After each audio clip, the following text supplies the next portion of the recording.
Good evening, Crimson Tide Nation, and welcome to the 96th edition of the Alabama Crimson Tide Live College Show from yours truly, Jackson Johnson, and my partner in crime, Jeffrey at Only Talk Sports, as we discuss quite a lot, especially with some of these fall camp updates, our takeaways from that Ryan Grubb press conference, and a little bit of the Kalen DeBoer press conference as well, as we take your calls discussing the Crimson Tide, all right here on Alabama with the Voice of College Football.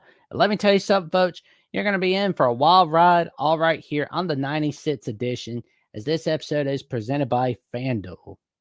How you doing tonight, good buddy?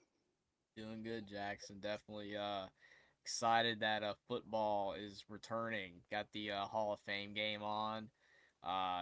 Even if you're not a fan of either team that's currently playing in the NFL preseason, it's still a big deal though to have football back. I'm sure a lot of people are tuning in, checking it out. Plus, you got the Hall of Fame inductees as well. So a lot of cool stuff there when it comes to the NFL. But that also means college football is right around the corner.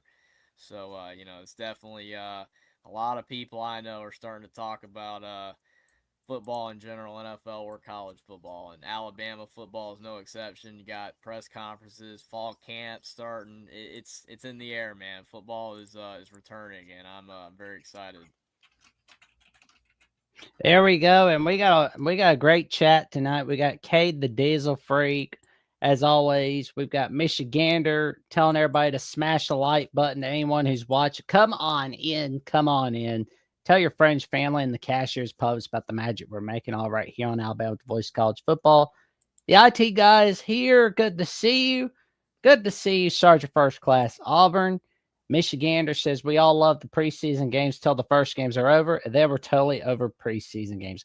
Oh, 100%, no doubt. Absolutely. I mean, after especially like with NFL, like after like 2 weeks of it, you're like, nah, I want this over with. I want the real games to begin. So yeah, I agree with that. But still, after the long wait, unless you've been watching UFL or Canadian Football League or whatever, it's a long time with no football after the Super Bowl. So it's definitely a lot of people I know they just can't wait to get that initial hurdle. You got a football game back on TV, even if it don't count, even if a lot of backups are in, it's still something that a lot of people look forward to. I'm definitely glad football is back, but real games gotta wait a little bit longer, but it's getting close. Oh, it's only 30 days for Alabama. So it's like, Even less for week zero, man. 23 Week days zero till gives you that appetizer. there we go. Oh, good grief, Michigan. Oh, God. Oh, man. I mean that I'm not gonna say it's not one way to put it. It's Uh, a lot of different ways you can put something. I don't know, man. I'm just excited football's I back. don't think I don't think I'd be that comfortable talking about my area, but that's just me. No, I mean like I said, man. There's a lot of different analogies you could say. I mean, for me, Yeah, it's like you would say Jackson, kid in a candy store, or like there we Christmas go. morning type of thing.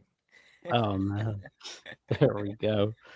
So I will say though, we've heard a lot, and especially on Monday, right? You and I heard this, and we've heard a lot about this over the last couple of years. Cal DeBoer doesn't get angry. Cal DeBoer doesn't get this. But here's the thing, though, he does. So I'm going to show y'all a little something. So hold on. What happened, Jackson? That was a failure to communicate on my desktop. So who do you? I'm like, I see SpongeBob, and then Yep, you disappear. I was like, what did he do? What did yep. SpongeBob do?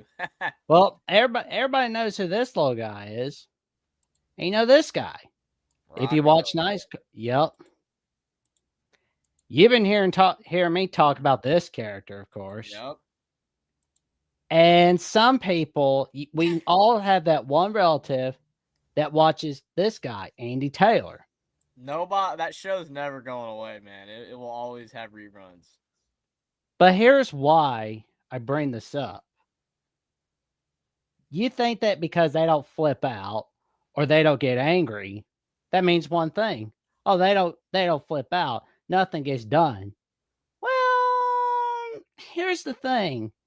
You will not like any of these people when they get angry. And we saw a little bit of the press conference yesterday from Kalen DeBoer, where it may have not been Nick Saban angry. He may have not turned into a pit bull, but that's okay. But he got short and to the point when he was asked about the preseason rankings. So watch this, folks. You think the guys pay attention to that? And then over the past day or so, have you felt a sense of motivation to prove people wrong? Yeah, we are definitely aware. Yeah, he looked like he was about to blow up, honestly. Because honestly, oh, shoot. Oh, is that an echo on mine? Oh, I thought that was me. Okay.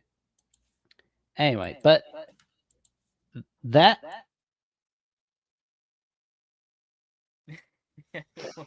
Hayden said yep. I don't know what yep's for, Yeah. the echo or what. I'm not sure. uh-oh. I don't hear it, so I think you're fine. Oh, I think it's probably just me. But anyway, so that's the thing we see from DeBoer is he does show emotion. And I think he's saving up a lot for the season. So he's just kind of getting things rolling.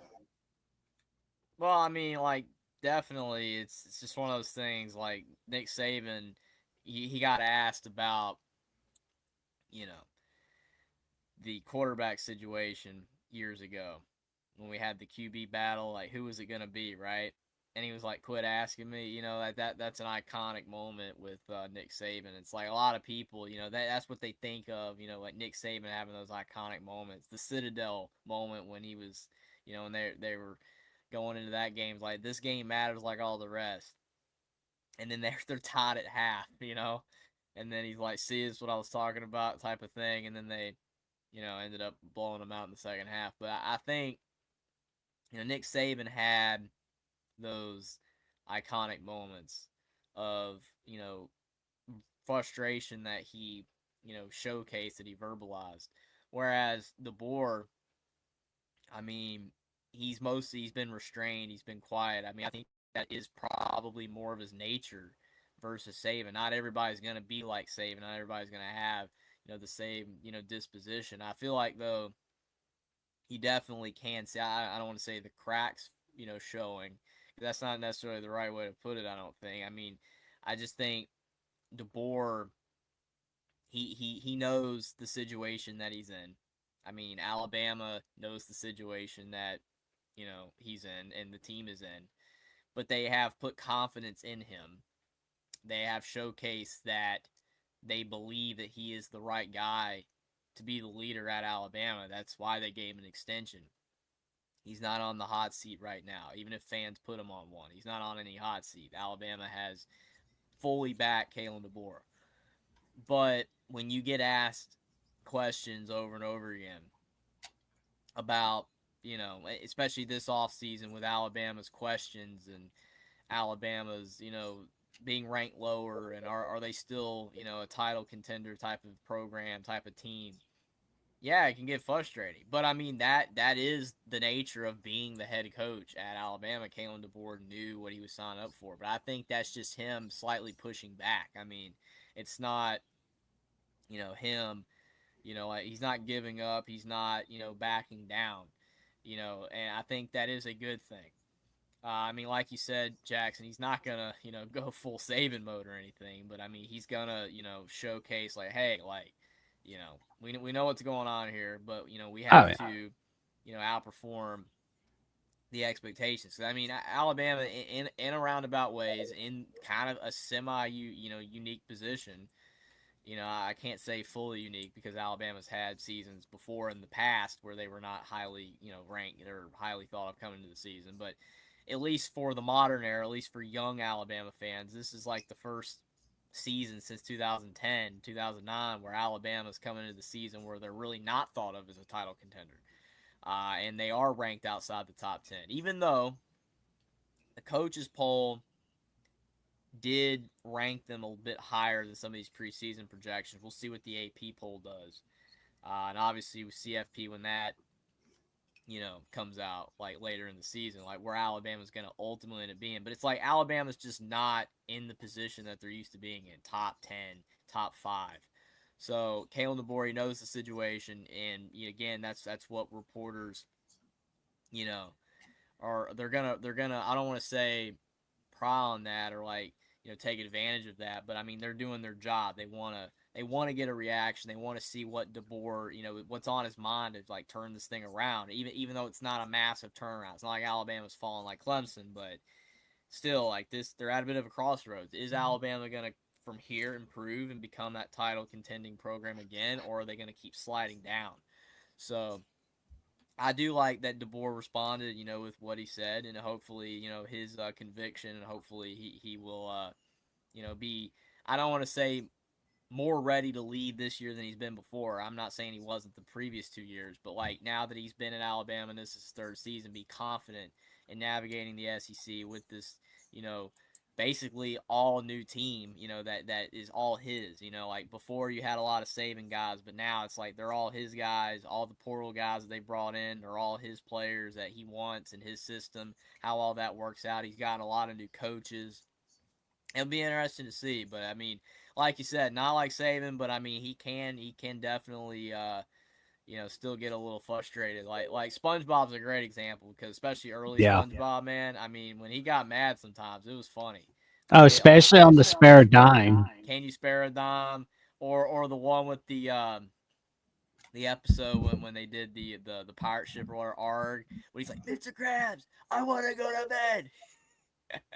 Yeah. That's classic too. Like he got mad a few times, man. Like I love SpongeBob having more of a wide range of emotions versus what we see now in modern SpongeBob. But that's what you want to see from DeBoer. Not getting upset often, but like calculated. Like, hey, I feel like it's deserved to get have some pushback here. So. We'll Oh see yeah. what happens. I mean, nobody is sitting there hoping that he's throwing a fit. Like you don't want that. You don't want a coach who's out of control with his emotions. That's what you don't want. And besides, it's like kind of like with when we saw with Bo Pelini, he lost his emotions a lot. Got way too emotional.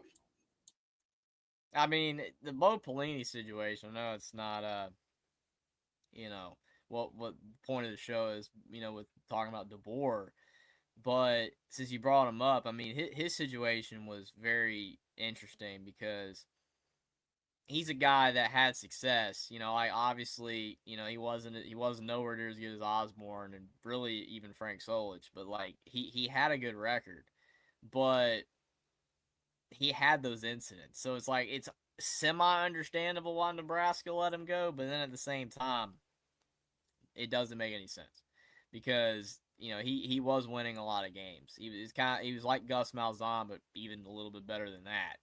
And they fired him. They haven't been anything since. And that's my thing with DeBoer. But on the opposite end, you don't want to get a guy that's like DeBoer who is very even keeled. So it's the reversal of Pelini. And then all these Alabama fans hey, we want a coach that's fiery like Saban, and then your next coach, he might be fiery like Saban, but he's going 5-7 every year. I mean, I'm not saying to that extreme, but it's like sometimes you don't want to say you got to take what you can get. It's not exactly the case here, but it's like I feel like Alabama has a really, really good head coach in Kalen DeBoer. I believe that. I think he's really, really good. Is he elite? I don't know. It's hard to be truly elite. I mean, think about it. It's like being an elite quarterback, an elite coach. There's only a few. Just like our tier list that we did with the teams at the top. You've got 140 teams in college football, and only 7 teams were in that tier 1. And in a lot of seasons, you probably would only have 5 teams in tier 1. But you've got Miami back in the conversation again. Indiana's in the conversation, which never used to be the case. And you've got your Notre Dames, your Texas, Georgia, Ohio State, Oregon, all that. But it's like those teams, they're the elite right now. And it's hard to stay in that realm. Alabama did it for so long. But it's like that's the elite space. And to have all these coaches, only a few of them can truly be elite. So it's like if Kalen DeBoer is not truly elite, which we don't even know that because time's going to tell in the future whether yay or nay. But it's like even if he's not elite, if he's really, really darn good and he's doing really well at Alabama, even if it's not natty contention, should Alabama let him go eventually? I mean, that's a massive question because if you do, then you could make yourself become Nebraska or our rival Auburn, where we're firing and hiring and firing and hiring, and you're going nowhere. So Alabama in the future, if DeBoer is not as good as people want, be very careful on firing him because it can get a lot worse. Exactly. So I mean, DeBoer. I mean, obviously, if he's going 5-7, yeah, okay, I get it. But if he's going 10-2 every year and you get rid of him, there's a problem. I mean, there's not a lot of coaches that are going to do better than that. Saban was once in a lifetime. Once a generation type of guy. I mean, that he was amazing. I mean, that's just not always going to happen. So it's like, again, only time will tell with DeBoer, but people wanting DeBoer to be like Saban, that's just not possible. Judge him for who he is, and we'll see what he does. Well, and honestly, we also saw where he talked about, how he puts a belief and confidence in each of the members of the team where you're trying to ask the one side of the ball kick the other side's butt all day, because that's what he really talked about in the press conference as well. Mm-hmm. So he's got a lot of confidence in his team, so it's like no worries. And we've got our first caller of the night. We've got Caden the Diesel Freak from Ohio, Main Diesel Inc. How you doing tonight, good buddy? Well, it's Thursday night, and we're 28 to 26 days away from college football kicking off, and specifically Ohio State kicking it off once again to regain the national championship. Which that championship solely belongs to Ohio State. And you want to talk about Coach DeBoer and fall camp? I've been keeping up with the news, but here's my thing. Coach DeBoer cannot let his emotions get to him, because otherwise he'll start making the calls during the game that could cost him a few games. And he can't go over his head, because if he goes over his head, you lose one game, then another, then another, then another. I mean, it's plain and simple. Alabama has got to keep their heads on a swivel. They can't keep their heads up their rear ends. I mean, quite frankly, because that never worked. I mean, Coach Saban right now, he's probably disappointed in Coach DeBoer, because the guy can't either lose a game or even win a game against the top 10 team, which I wouldn't be surprised, quite frankly. That's just my 2 cents. But anybody can call me an idiot, but that's just my 2 cents. Have you seen the Buckeyes on fall camp today? I'm kind of curious to see if you have or not. I've been paying attention, Jackson, if you are curious. But I guess I'm going to remind you again, I do keep up with the camp. And literally, I was there from when we lost to Miami, the entire winter, early spring, to summer camp. I was there. Keeping up with everybody, keeping up with messages, talk with everybody. And quite frankly, I'm confident in this team. Fall camp was just showing the media what we've got and what we're capable of, and Arthur Smith's ability to be a great OC for this team. Now, do I see any errors? Honestly, no. Because this is the offense that we really needed to step up. Now that Chris Henry Jr. is here, Jeremiah Smith is with him, Brandon Ennis is here, Julian's saying he's more confident of running out of the pocket and throwing the ball on run action plays. So, I mean, our offense is going to be a multi-threat offense. It's like Lamar Jackson with the Ravens. I'm just saying the truth. And Tavion St. Clair is the next quarterback to be the starter at Ohio State after Julian Saint leaves. Jeez. He's gonna be like Cam Newton. Oh man. This dual threat. The chat, so funny, man. Just getting a lot of laughs from him tonight. Well, I mean, it's very easy to write comments at Caden's expense, and the chat is doing a great job of The chat is writing checks with their doing mouths that that. their asses Required. can't It is cash. required when Caden is on to have jokes, man. It just you've made it so easy. You've given him so much bulletin board material.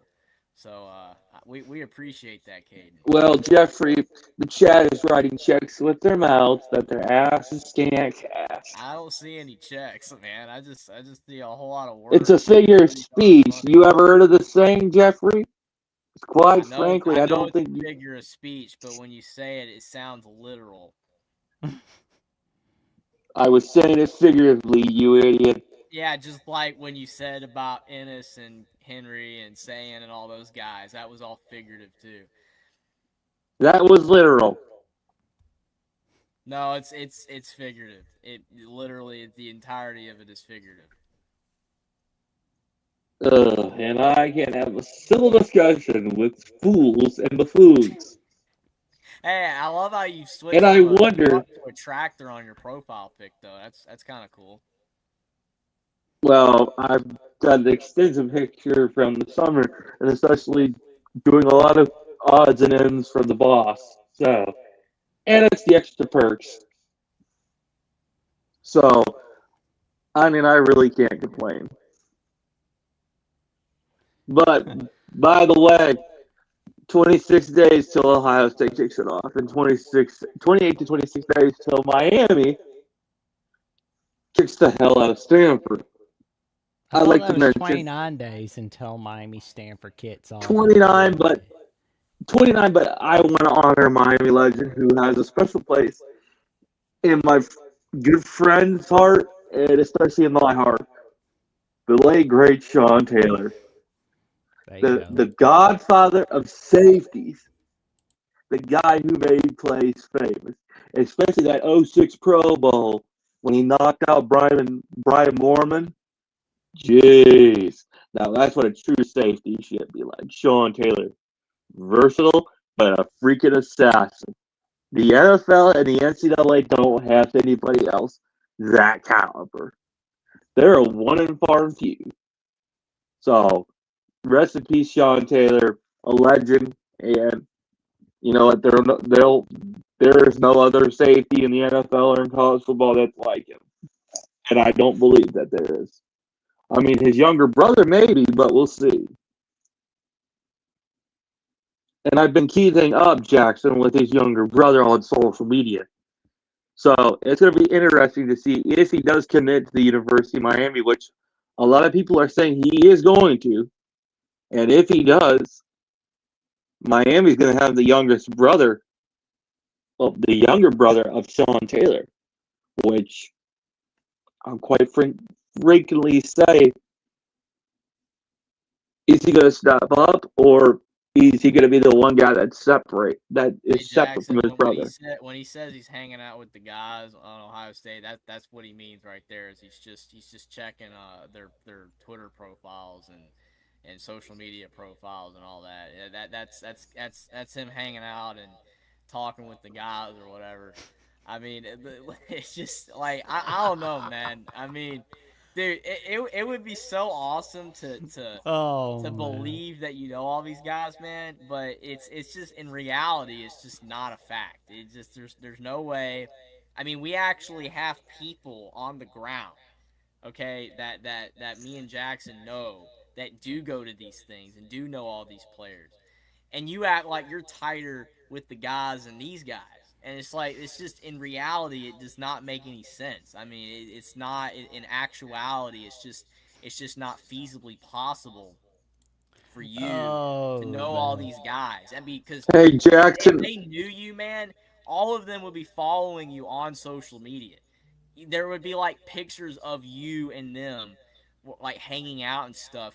Since you've been with them all off season, I mean, I'm just saying, like, to me, like Hey, if somebody Jeffrey. met somebody, it's gonna be on their social media. It's gonna be there.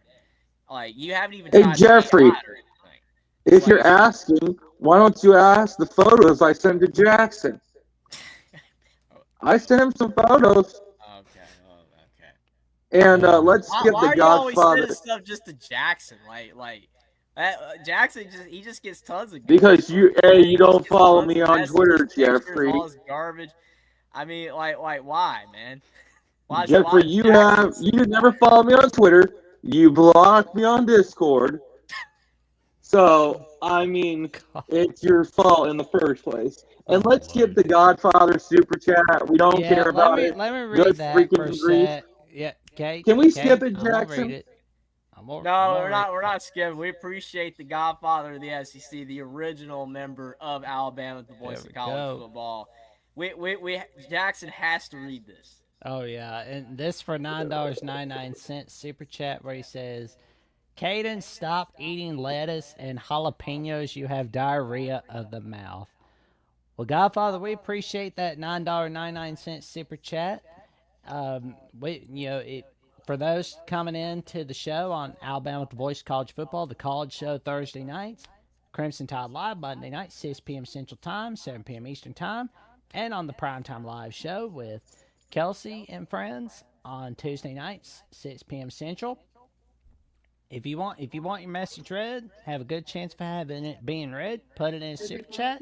Even if you can't be able to put in a super chat or put in a super sticker, no worries. That's why you like, comment, subscribe, and share the link of Alabama with the Voice of College Football down below so you never miss another video or another episode whatsoever. All right, well, let's go get what we're talking about, gents. For next callers. Anyways, well, I'm not gonna be doing much college football content on my YouTube channel. I broke that news last night, around 11:30 last night, and I had a special guest join me last night. So, shout out to that awesome guest and I'm our sure great it was conversation. Chris Henry or Julian. It was Sayin. actually not Chris Henry Jr. It's actually someone we both know, and it's a rival. I'll give you guys a hint. He's a rival to the Michigan channel, and especially a hated rival to Oh, you made Michigander. that guess easy. It's probably Birch you had on last night. Ding, ding, ding, ding, ding, ding, ding. Carry on. A great, No, you a great killed us with conversation the with that comments, guy. Michigander. It's so funny. Oh man, You didn't give him a brain aneurysm, did you? no. No, we actually agreed on a lot of things, including how Michigan fans are, well, stupid. And how the fact of, like I said, the only reason you respect Burks, we use the word respect instead of like. and hold on, Jeffrey. You respect Burks because he doesn't like his own fan base. You hate Michigan, like all Ohio State fans do. So therefore, you guys have something in common. So that's why you're able to have a conversation with him. Because And we hate more Burks people. didn't agree with you on that, if he liked his own fans, then you wouldn't talk to him. I'm not saying no. I think it's great that you guys had a great conversation. I like Burks regardless. We all like Burks. Like Burks is fine. You're fine. What I'm saying is that you only are talking to him and can deal with Burks because you guys have something in common. And we also think Alabama's the most overhyped university right now, and LSU is a cesspool. I think a baby can tell you that LSU's a cesspool, honestly. Literally just saying that last night, Jackson. And quite frankly, LSU fans suck. And quite frankly, too. And Lane Kiffin, so I mean, I'm not totally disagreeing with you there. Well, they also like Paul Skeens and Levy Dunn and Michael Rubin, especially. Now, that dude's a piece of garbage. Not a fan of those individuals either. No. Quite frankly, I think Michael Rubin is the biggest piece of scum since Michigan had their AD and the last two head coaches, and So, especially Connor so Paul Stallions. Skeens, Livy Dunn versus Travis Kelsey, Taylor Swift, in your opinion. I don't care personally, but Oh. just you got a lot of thoughts here. How do you feeling about that? They both are the scum of the earth. Okay. And we got another super chat for Godfather of the SEC for $4.99, and he says they both take the same medication. We appreciate. On the contrary, I don't we, even use medication. And two, Sean Taylor, God rest his soul. I would have liked to seen him play in the NFL and knock out Travis Kelsey. I would have liked to see Cam Chancellor knock the crap out of Travis Kelsey. What about Luke someone Kuechly, who just got inducted in the Hall of Fame? Luke Kuechly, thank you. Terrell Suggs, Ray Lewis, James Debo Harrison. Travis needs to shut up and go home. 3 Super Bowls, 14 seasons, go home. You've got Taylor Swift, and otherwise, if you get injured this season, dude, you're screwed. The Chiefs are screwed, and then Mahomes is going to get hurt again. I'm just saying. So him retiring Travis Kelsey. means what? So you think like him he needs to retiring retire so they can get another tight end that would help Mahomes more? Is that what I'm gathering here? No, Travis Kelsey just needs to go anyway. I mean, 14 years. Tony Gonzalez retired after 15 years and said adios. Travis Kelsey is 1 year short of Tony Gonzalez. I mean, he could just hang up his cleats right now. I'm just saying, Travis Kelsey, you got a wife? There's and a plus, lot of people that have wives that are in the NFL. It's not yeah, like but it's just like Jeffrey, he's already got 3 Super Bowls. I mean, what else does he got to prove? The only reason he's staying 1 more year on his contract is to prove that he's better than the person who he competed with in Super Bowl 55. And again, Rob Gronkowski. See, everybody wants him to break Rob Gronkowski's all-time record, which, quite frankly, I don't believe Travis Kelsey will. I'll tell you, to be honest, he's not better than Rob Gronkowski. He's not better. Hold on one sec. We got another super chat from Godfather of the SEC for $1.99. And he says, stop skipping your medication, Caden.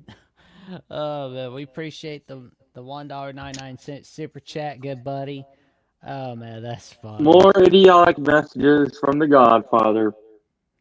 Oh, Anyways. All right. Anyways. Anything else you got for us tonight, man? Before we get to our next callers.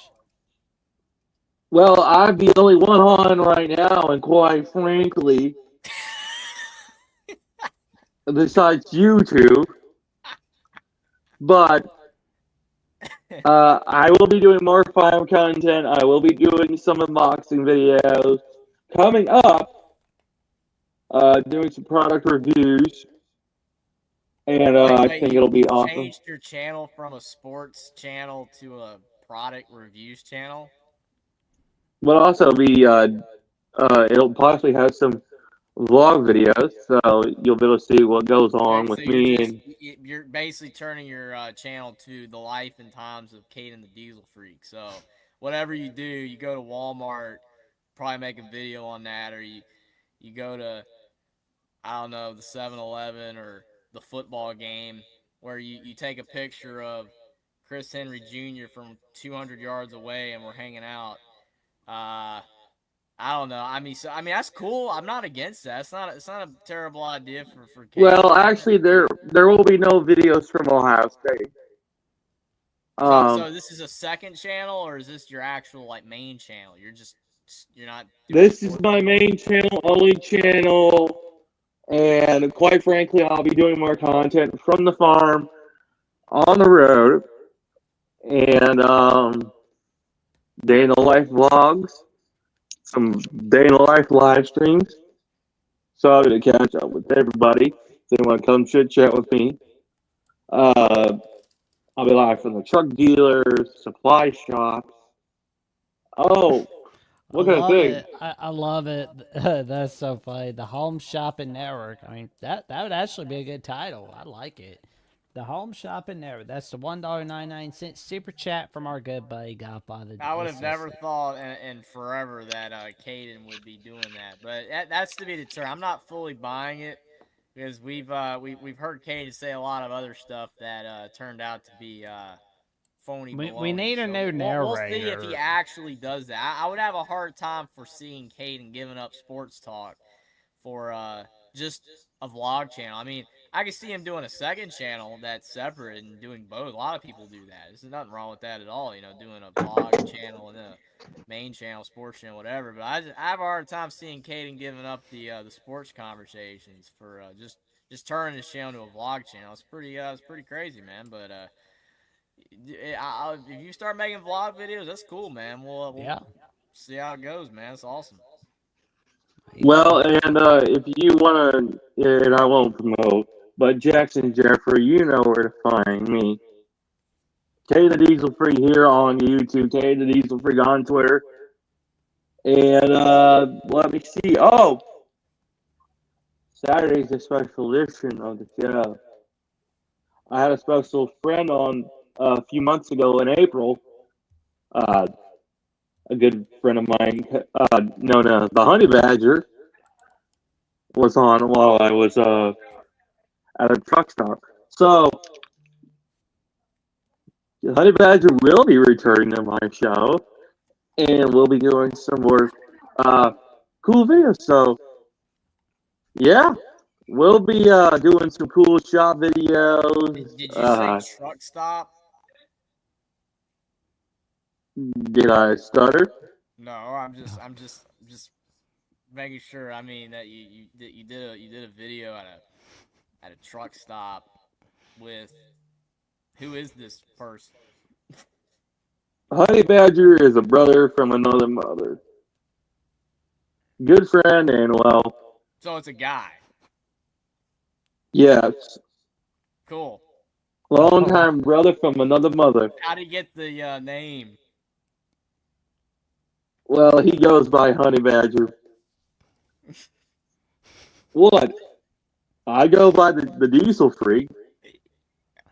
You think what's wrong with that? Similar?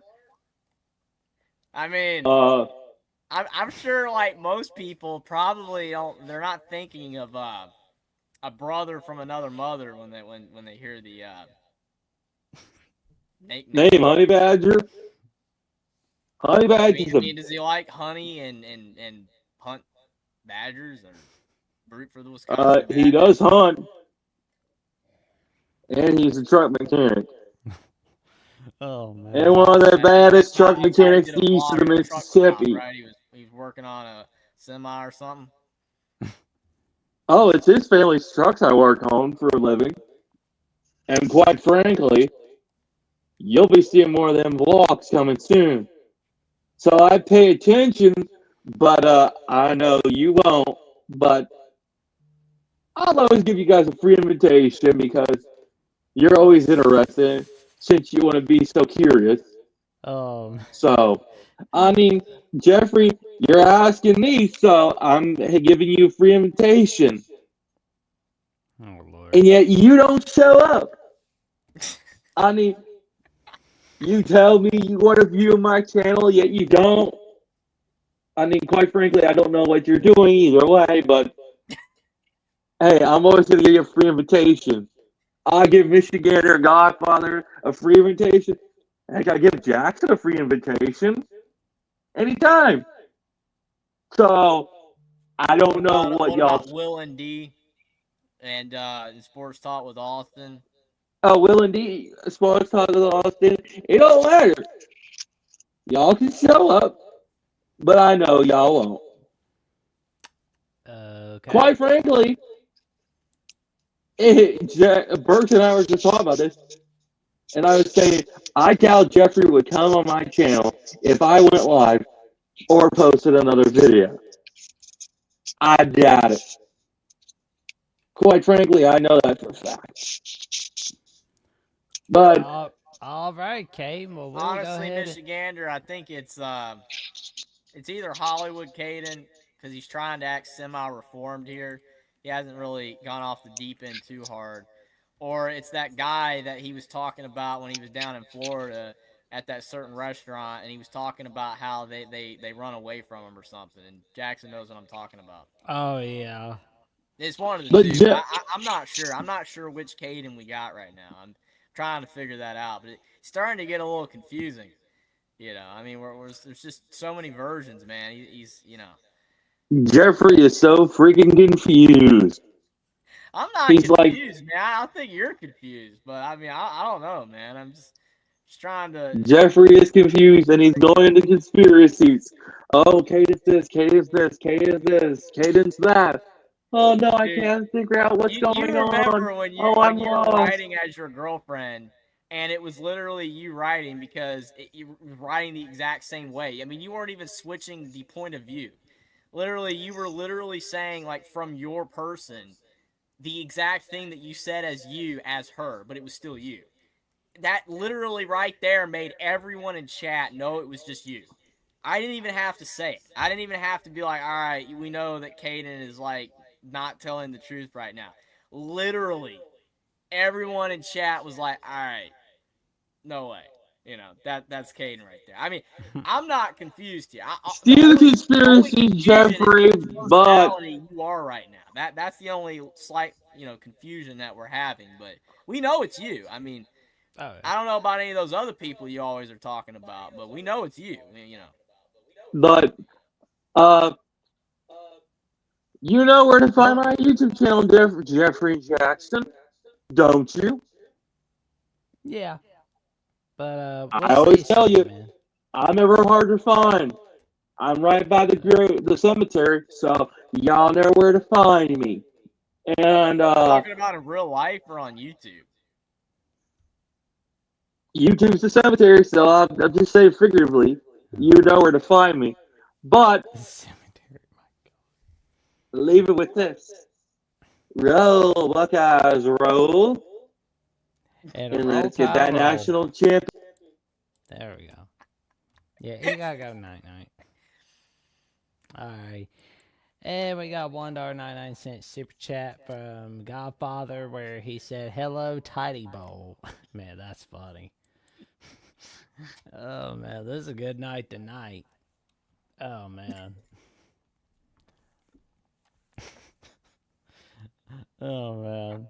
But I think he meant by I think it was like a WWE euphemism or something. He was I don't making know some what kind it of was. W.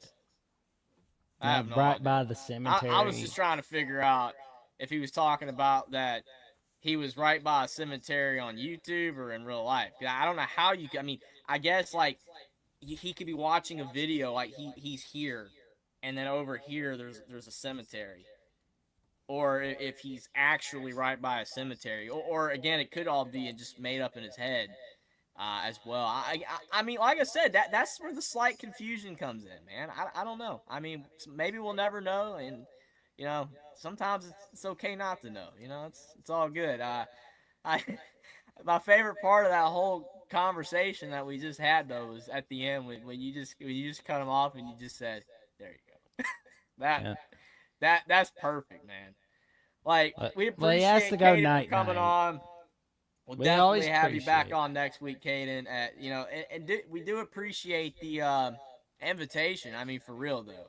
I Oh think yeah. the major problem is a lot of people, busy lives and stuff, and it's just kind of hard, But you never know, man. Maybe one day, but it's just keep you Keep keep you doing you, looking man. forward to it in the future. You never know. You never know, Caden.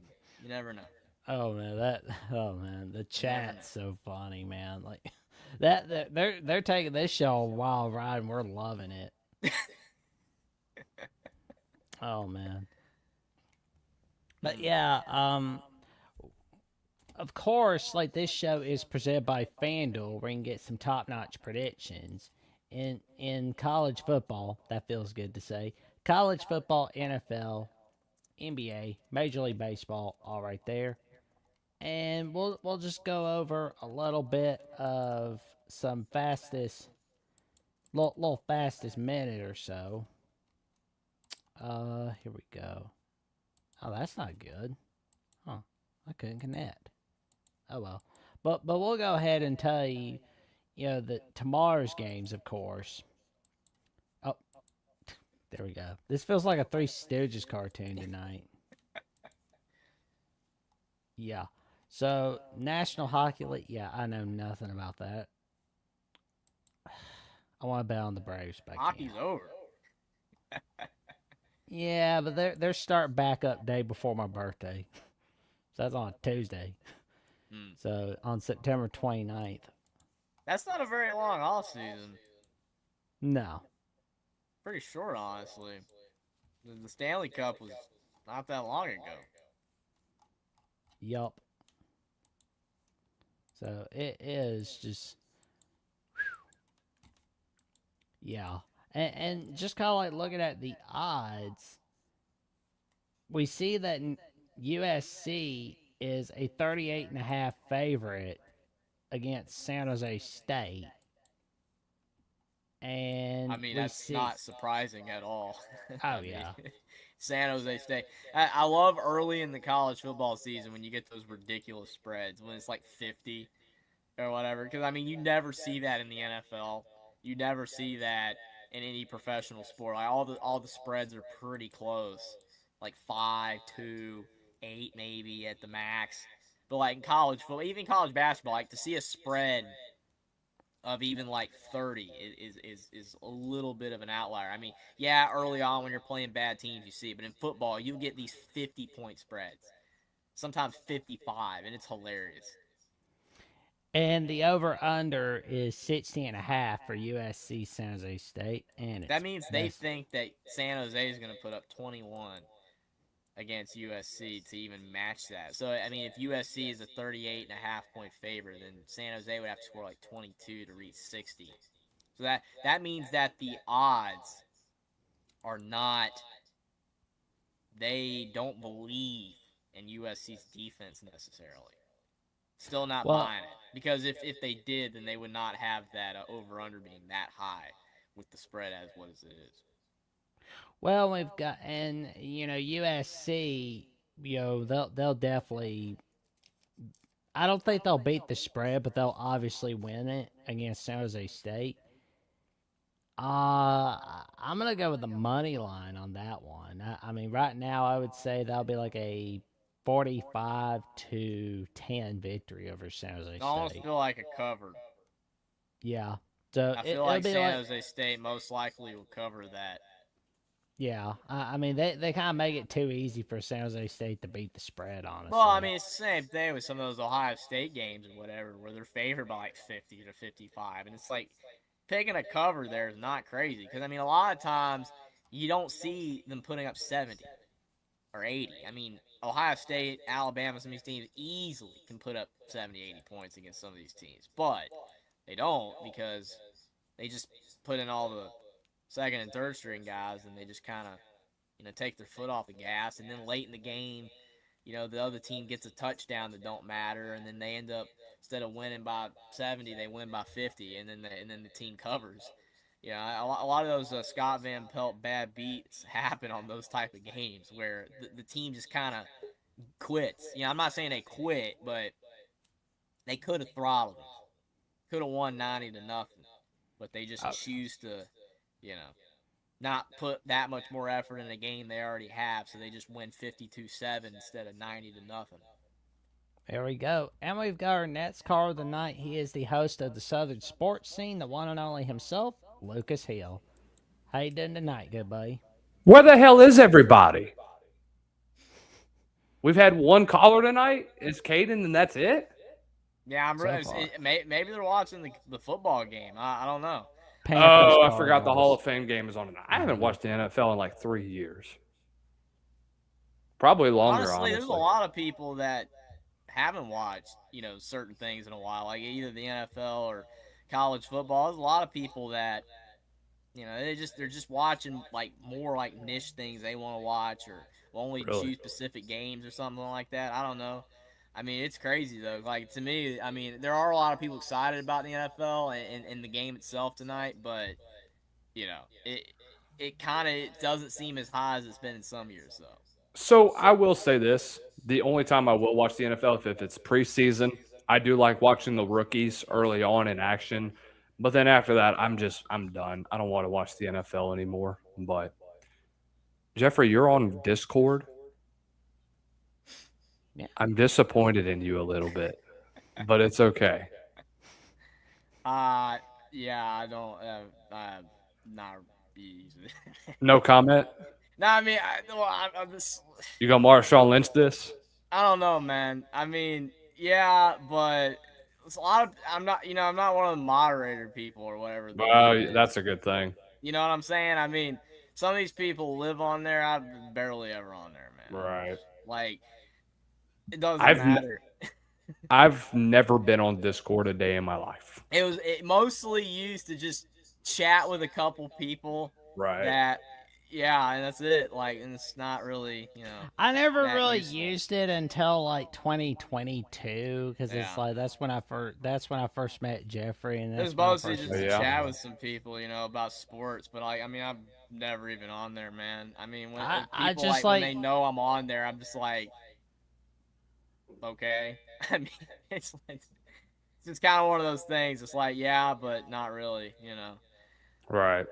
I mean, the thing is, like, do people still like outside of like gaming? Do people use it that much anymore?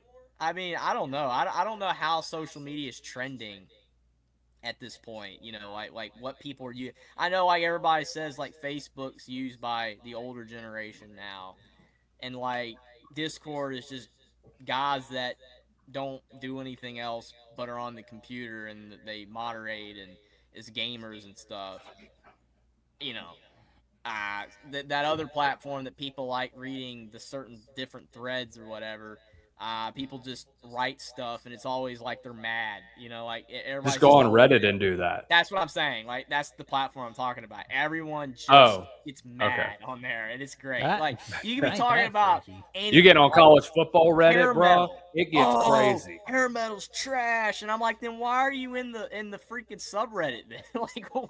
Hey, don't go in there when it comes to the Big Ten.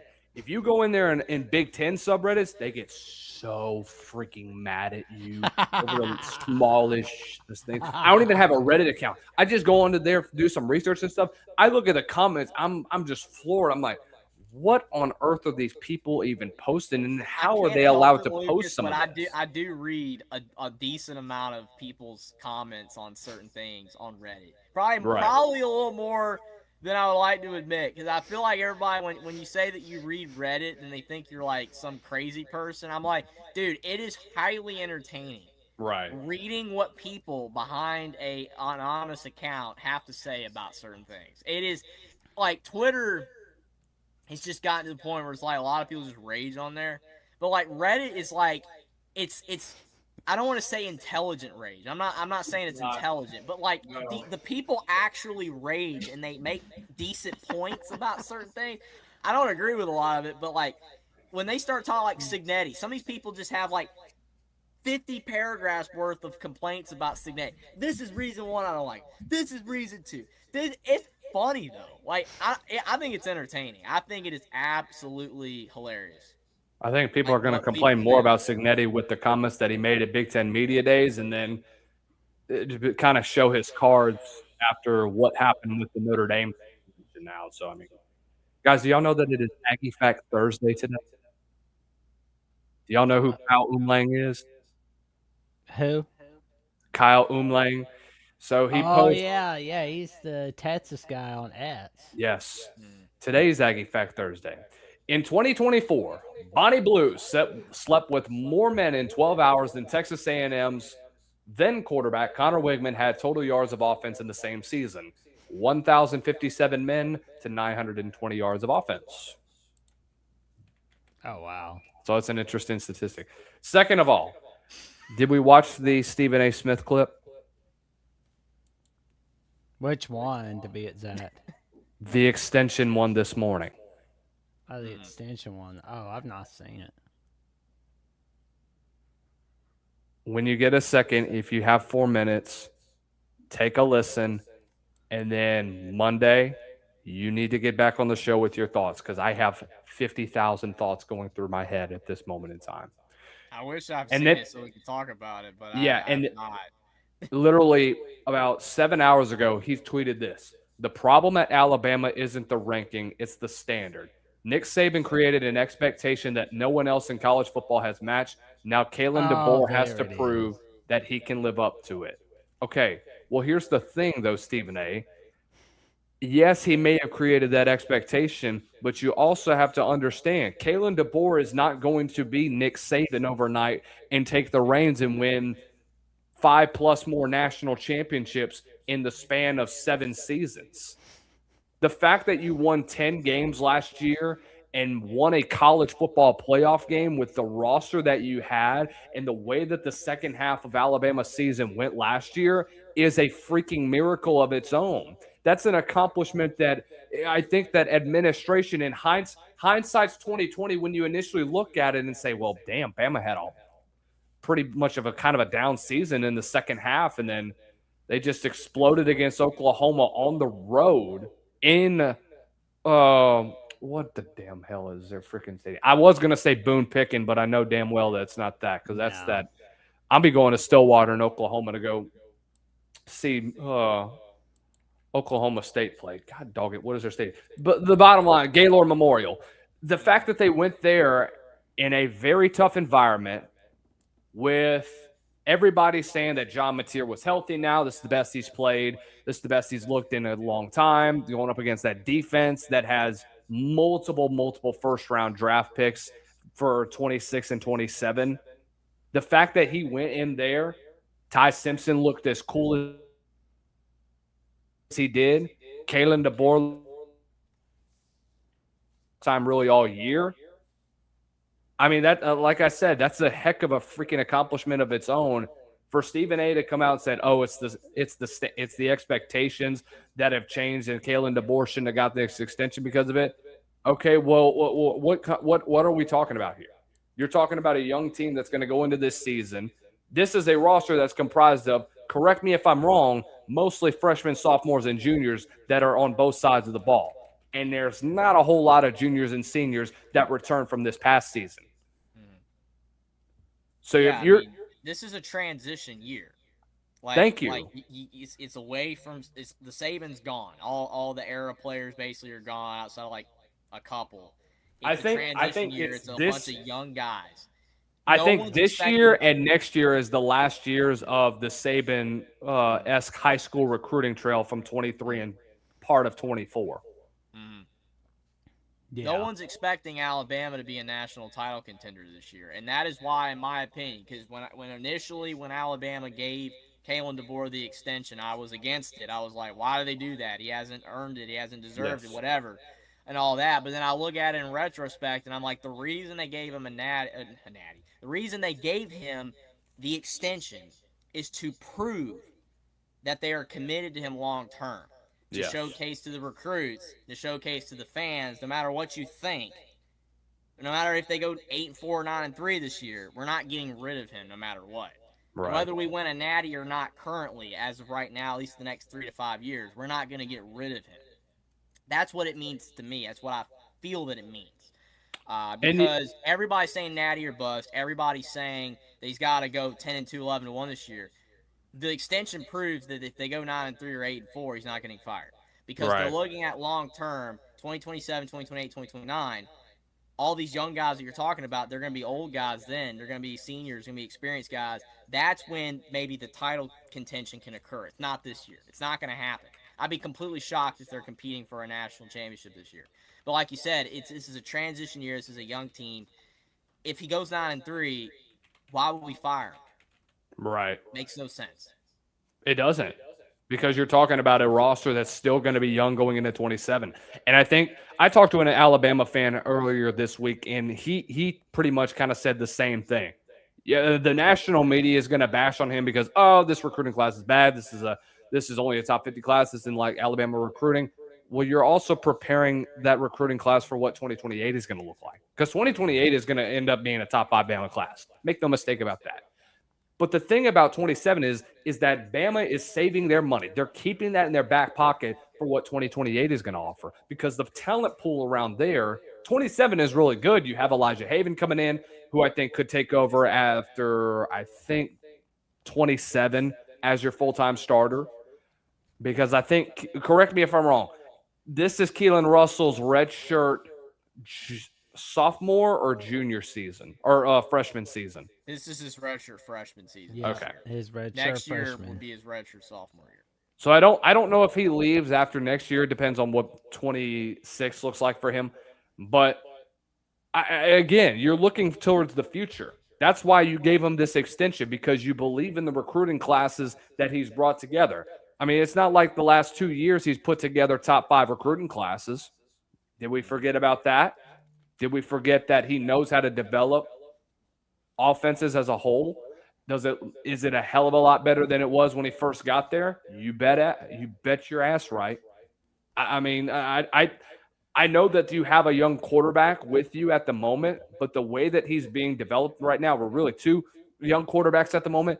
The way that they've been developed and the way that they've been around this Kalen DeBoer offense, the way that Ryan Grubb has developed quarterbacks, the track record is there. So why still from the national media do we continue to not realize this, not acknowledge the fact that that is where Bama is at this current state, and yet we just ignore that and we look at, oh, Kalen DeBoer wasn't a good hire because he's lost 3 games the last 2 seasons.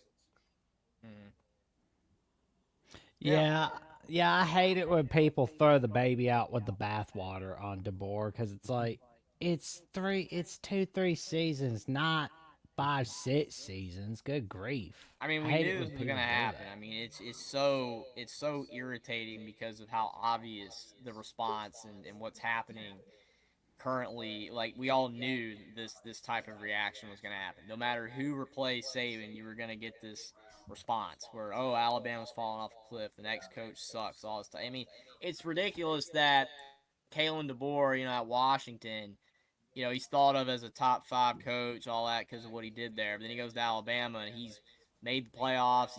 He's done well. He's recruited well. Not elite, but it's been good, very, very good. But it's like, oh, now he sucks. And I mean, everybody's argument for DeBoer is that he's a great coach, but he's not a good fit at Bama. That's what everybody's saying. And I'm like, why is he not a good fit? And the various responses I get are either because he's not as assertive as Saban, he's not assertive enough, he's not tough enough, so that's why he's not a good fit. Other people talk about like locale because he's more of a Midwest guy type of deal versus like people said with Brian Harsin at Auburn, even though Auburn gave him 0 chance to do anything. Which I don't know why they hired him if they didn't give him a chance. Right. It was so funny though. They made up these type of responses people were giving for DeBoer, but it's like, truly, why is he not a good fit? So again, your response there, culturally doesn't fit, in my opinion, just as personality vibes. So see, culturally, which can mean geographical related, or you're talking about his attitude and the way he runs things. But when you compare him to Brian Kelly, oh my gosh, Kalen will take the freaking crown over anything, because he's not trying to mold into the culture. It's not within him to try and do that. Brian Kelly tried to force it, and it was horribly done. Yeah, I think maybe 2026 will work out better, but I think we can wait and see. But I know 2027 should be way better. I would be shocked if this season Alabama's better than they were last year. I would be relatively shocked. I wouldn't be like, oh my gosh, jaw on the floor, just blown away or nothing. But I would be relatively shocked because last year they were better than the year before. First year, when they lost to Vandy and they lost to Oklahoma with Kalen DeBoer, all that stuff, and then they lost to Michigan in the bowl game and all that, they were not very good. That team had a lot of problems. They down the stretch were pretty awful. Defensively, they were terrible. Offensively, they were terrible. The second season, you beat Georgia. You get some national coverage again. You have that stretch where you're beating Missouri, Vanderbilt, all those ranked wins, and then you slip up, against Oklahoma. Again, the Florida State was ugly, but you responded from that. Alabama got a lot better. Then the Oklahoma slip up, but they made the SEC championship game. I don't want to talk about that game besides making it. And then obviously I've made already the done a playoffs. film breakdown of it, so you don't need to say anything about it. Yeah, it was bad. But the playoff appearance and win against Oklahoma, it was better than the year before. Correct. Expecting Alabama this year to make the SEC title game and win a playoff game, you'd have to do better than that to be when like Jackson said. I think this season will be much better than last year, or much better in 2024, or just much better in vibes. Because I don't know. I'm not disagreeing with what you said, Jackson, because I think there are certain aspects where Alabama might be better, and I think that's more what you're talking about. Like the O-line might be better. Maybe the culture starts to look better. Maybe Keelan Russell gets in there and really starts to show like he's the guy for the next couple years, and it's real like 2027 beyond looks bright. But for this year to be better than last year, that's not going to be easy. That's why Alabama's being ranked where they are in the preseason. That's why most people are talking about Alabama differently. Last year, I have them lower than where the coaches poll has them. I thought they were going to be like 15. Right. I thought they were going to be 11th 17. I thought they'd be like like the fact 14. that they're 11th, but to me, having them like if the AP poll has them 10th or 11th, like the coaches poll does, that's putting more pressure on DeBoer. Not hot seat or getting fired, but that just mentally puts more pressure because of the fan base, because of everybody. Whereas if they start out ranked 17th and they finish 10th, then you can say, hey, they improved and they got better. Versus if they start out 10th and then finish the season 20th, that looks worse. So, I don't know. I'm gonna roll out here in a minute. Do you guys have any questions for me? I always have to ask you guys because you guys are. Oh yeah, I was gonna say, did you catch a little bit of the DeBoer press conference No. from yesterday? What did he say? Where they kept asking him about whether he was going to be out, whether what he thought about the preseason rankings. He's like, oh yeah, we know about that. The preseason rankings are a joke.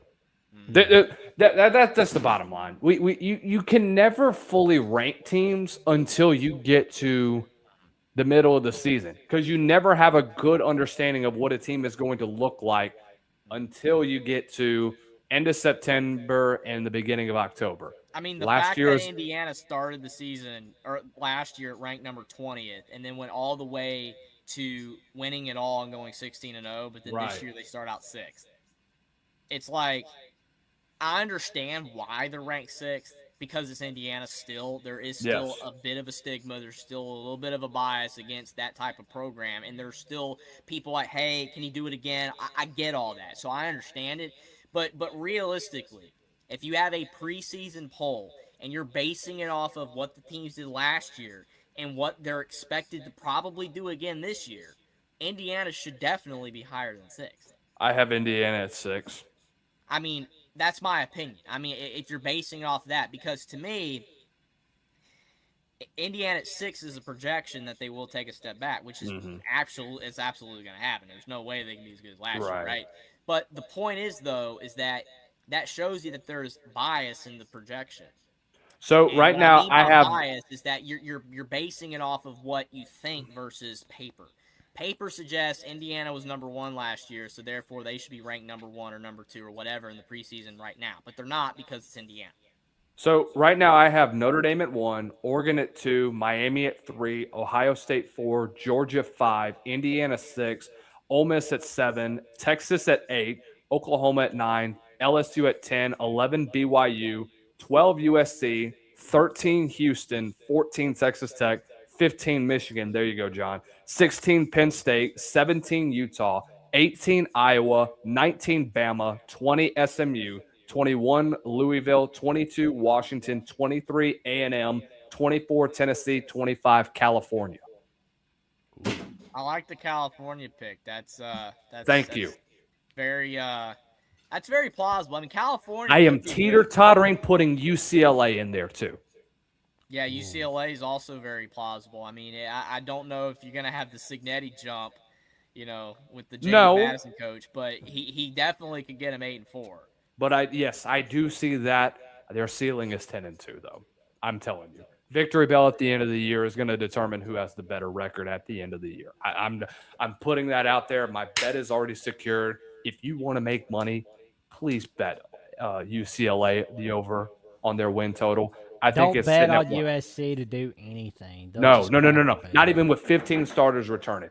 Do not trust them whatsoever. Well, I I can cannot tell at the you end of the day. this: Marcus Freeman said that truthfully, a Notre Dame coach, he said that he did not like having that down there a few 100 miles away in Bloomington.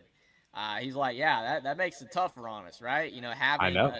Indiana stealing just basically just notoriety. I mean, it's not even on the field. Like success beating them like head to head because Indiana hasn't beaten Notre Dame yet or anything. No. But obviously winning a natty in Notre Dame's not. But it's just the fact that like Notre Dame was the brand, the team in the state of Indiana, and obviously Notre Dame's not going to lose, brand appeal because Notre Dame has a unique fan base. We Houston get we at get that situation, but I'm just saying like having Indiana next door that does hurt Notre Dame if Indiana remains good, right? Like that can potentially hurt. Uh, but my point is going back to UCLA to compare that. Lincoln Riley's not going to like having UCLA next door No. because UCLA lately has been trash.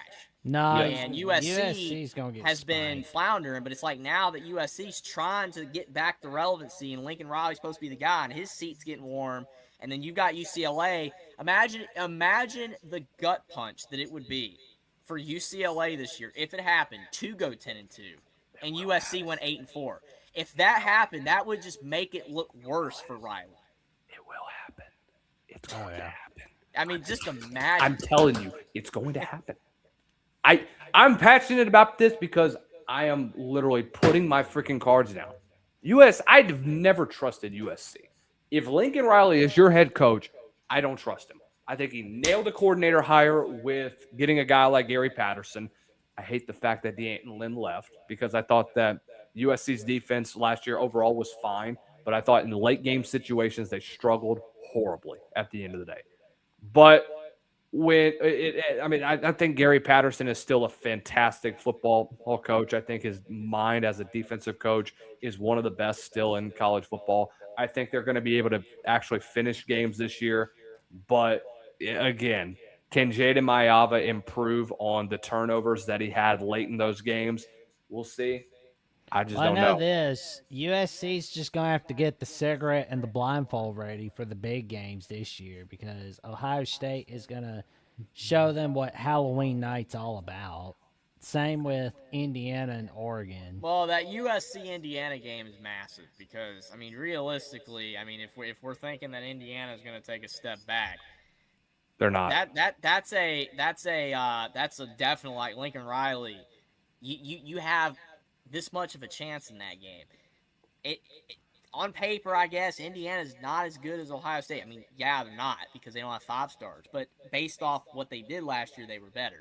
But I mean, if Indiana's a little bit worse, you really you got the talent advantage on paper, but it's going to come down to coaching, and that's a game that Indiana can really expose Riley if Indiana wins by a lot. They probably will. That could really hurt. Because again, Indiana is the outlier. Everybody's talking about how much talent Indiana's getting. Yeah, their recruiting's getting better, but it's not like they're bringing in 5 to 10 5-stars per class. They've got one, and he's not even on campus yet. All right, like most of their roster still consists of 3 stars and 2 stars and stuff. So it's like on paper, teams like USC should wipe the floor with Indiana, but it's the coaching. It's going to make Riley look terrible to lose a game like Indiana by 3 scores if that were to occur. Because USC fans, I've seen some USC content, a couple of them, and they're very confident they're going to beat Indiana. So if they're that confident they're going to beat Indiana and they lose by 20, Riley. I'm not saying Riley's done, but if UCLA goes 10-2 and Indiana beats them by 3 scores, I have a really really hard time seeing Riley coming back from that. We'll see, man. Guys, y'all have a great rest of the night. Love y'all. Y'all are the best. We'll catch y'all in the next couple weeks. We're live tomorrow. I'm back after a 2-week layoff. I have been on vacation the last week, There you go. and Well we are deserved. finally back up and running. I've been excited to get back. I was supposed to have a state of the program series on Georgia, but my guest could not make it this morning, so hopefully we'll get him on sometime next week. It'll be fun. Hey, we got guests galore like you would not freaking believe on the shows. But guys, thank you guys so much for always taking my call. Y'all have a great night. Love y'all. We'll see you soon. So you're Appreciate saying it, good, Lucas. buddy. Oh man, it's always a great call when we have Lucas Hill coming in to join us in the chat, coming in on the calls. And we've had John D'Animo in the chat. Yeah, man, he's always a cool dude to hang out with. Agreed. Bama Yeah, do doesn't need a appreciate running John game. D'Adamo for stopping by. He Definitely makes all kinds of magic. fantastic. I talk about Andrew Miller bringing that beard magic, man, but John D'Amo and TJ Ronan, I call them the magicians of Michigan for a reason because they bring all kinds of magic on Michigan at the Voice of College Football. And they were bringing it Tuesday night. Saw TJ and Johnny Olden bringing their usual magic on the Michigan Call-In show tonight.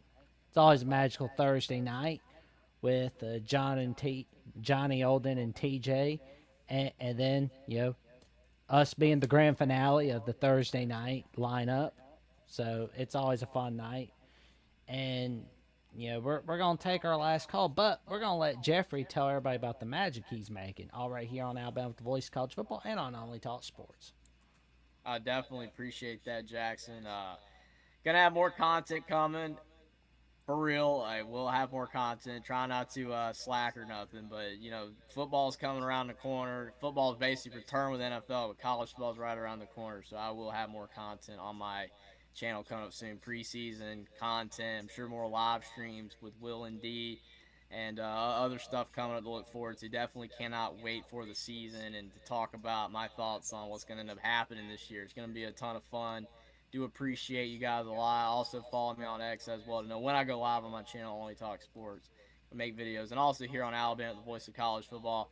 Do appreciate the amazing support from you guys, Lucas, Alabama Richie, we've had on so many times. Katie the Diesel Free, Godfather of the SEC, Steve and Cherry, Michigan. We got so many people. Can't even name them all. We have so many fantastic viewers. We could not do the show without you guys. It's a blast every Monday, Tuesday nights with some of our other hosts, and also Thursday nights as well. We cannot do it without you guys. We appreciate it a lot, and the post-game shows are going to be back on Saturday, but would love to stick it out. Oh, For it's the rest gonna of be the a show, full but panel I for post I do have to go get some shut eye, so I will have to bow out. But I do appreciate everybody for being here, and I will see you guys on Monday night with Jackson and Travion as we get closer to the college football season. Definitely can't wait. There we go. We'll be seeing you soon. Seeing you on Monday. And stay safe, stay cool, stay away from the rain, and stay away from the heat. Appreciate it, Jackson. You have a great night. Roll Tide. Roll Tide. And to round out the call-in show for the night, we've got Sports Talk with Austin calling in. How you doing tonight, good buddy? Oh, I'm doing pretty good, Jackson. I'm excited. Football is back. We just had the Hall of Fame game finish. What an ending that was. Jackson, we had a couple of Bama boys involved in that. John Mechie and Bryce Young. And obviously, Bryce Young got to sit and chill, but John Mechie had a good game, Jackson. It's the exciting time of the year, preseason football. Yep. And a little while ago, our guy Michigander was predicting you'd call in. There we go. Bang, called it. There we go. Rounding it out Yeah. for the night. There we go. Yeah. I mean, Jackson, listen, I know it's only preseason, but I get excited for the preseason type games. Me and Jackson had an idea. Chat, let me know what you think. What if college football did a preseason game? Did like the Citadel and Alabama and just made it a preseason game? Just make just make like that the your NFL spring does. game. Make it your spring game, but I would say, just have like one good game for the week 0 lineup, like or just like couple ones that really have people tuning in. I mean, we already have that, but just kind of have like the cupcake games be the week 0 lineup. Yes, like that way, Jackson. Obviously Jackson is notorious for saying the cupcakes need to go away, but we know why they're there. It's to help the other team get their money, so this way everybody wins. Bama, Michigan, Ohio State can get their warm ups, and the other team can get their money. It's a win-win for everybody. Oh, Steve says I'm getting save vibes about USC from Double J that he had about the USC will make the playoffs. Well, I can tell you this. I've always said I'm always confident that a Mario Cristobal team can win the big games. It's just on the games that aren't the big games I'm concerned about for Miami. But like USC, I See, know for a fact they can't win a big game to save their life under Lincoln Riley. And if they are making it to the playoffs, they're going to lose a game like they always do. see, here's the thing, Jackson, with USC, and I know this is the Bama show, and I do have a Bama topic I do want to bring up, but to USC, here's the thing. Obviously, Notre Dame, USC's coming back in 4 years, which Jackson's happier than a cat with a belly full of fish, as my mama likes to say with that. But here's the thing, Jackson. It, we talked about this, of course, just a little bit. I think these puppy If dog you, eyes worked. I think the puppy dog eyes worked on getting USC Notre Dame back. But in all seriousness, go that might be true too, Jackson. But like you said, ahead. Lincoln Riley is a great offensive head coach. Like, don't get me wrong. And I know Jackson has said that too. Lincoln could scheme up an offense for anybody. But here's the thing. Like with Mario Cristobal and Lincoln, like Jackson's always compared them. Here's the thing though, Jackson, with that though. Does Mario Cristobal now get a pass since he made the national title game? I've always said he can win a big games. It's just the team. It's just the games he can't. It's just the games that are on nobody's radar. They usually doesn't win on. So I'm a Mm-hmm. little easier on Cristobal than I am on Riley. In a way, I always have been. Like if I had to really choose, like on who I was more confident in to win a big game, that's always been Cristobal. I just don't think Lincoln Riley can get it done on the big games. I'm getting Jimbo Fisher to Texas A&M vibes from Lincoln Riley at USC. Here's the thing, Jackson. At least with Jimbo, he won a national title. So he had that much going for him. Lincoln's yet to win a national title. He has made the playoffs multiple times. He came close to winning a Pac 12 title. He's won a Big 12 title, but he hasn't won the title yet, so to speak. Whereas Well, Jimbo that's what I Jackson, mean. as we Is like when Jimbo was winning at Florida State, but then just took a massive dump at Texas A&M. Same thing with Lincoln. He's winning at Oklahoma, and so far it's just been a disaster under him at USC. I mean, I don't think they had in mind that he was just gonna go 7-6 or 8-5 or 9-4.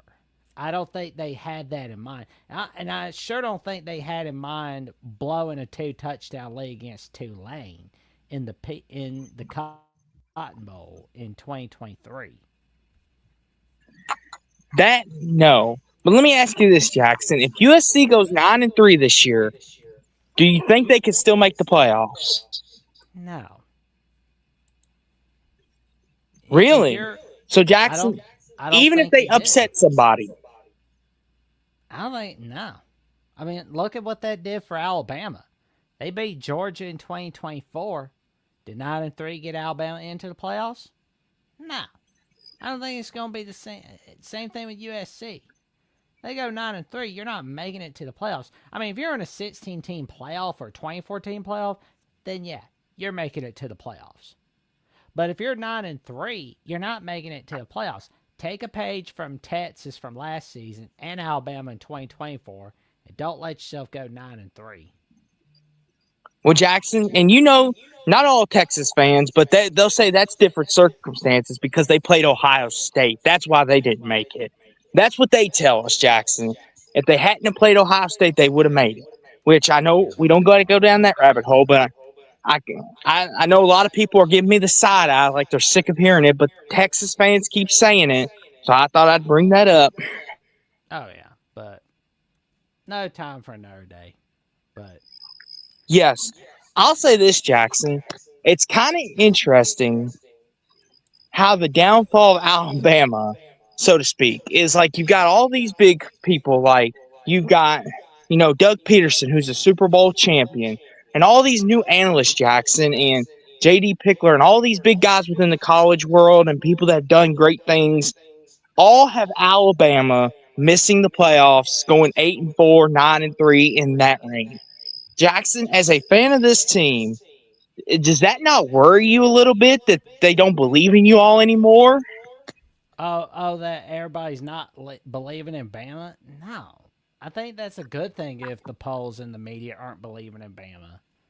That should be your motivation key. Because the reason why, Jackson, is because you have such a high standard.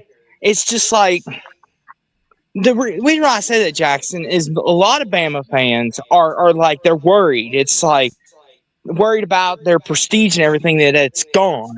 Like that doesn't bother you. We gotta see how 2026 and 2027 works out. You can't panic Okay. over one bad day. You can't do that. Well, here's the thing. Would it be one bad day if Bama misses the playoffs again? Serious question. It would be, yeah. I mean, I could see where people would get worried after 2026, but what is your plan B? What is your plan C, plan D's through Z? Because that's my thing. That's my question. Well, that's the thing. That's the thing too, Jackson. It's like with Dabo and Clemson. Who does Clemson hire to replace him? Like, because there's people in the media that are ready to throw Dabo and fire him if they don't win 9 games this year. What does Clemson do? I mean, here's the thing, though, Jackson. I will say this.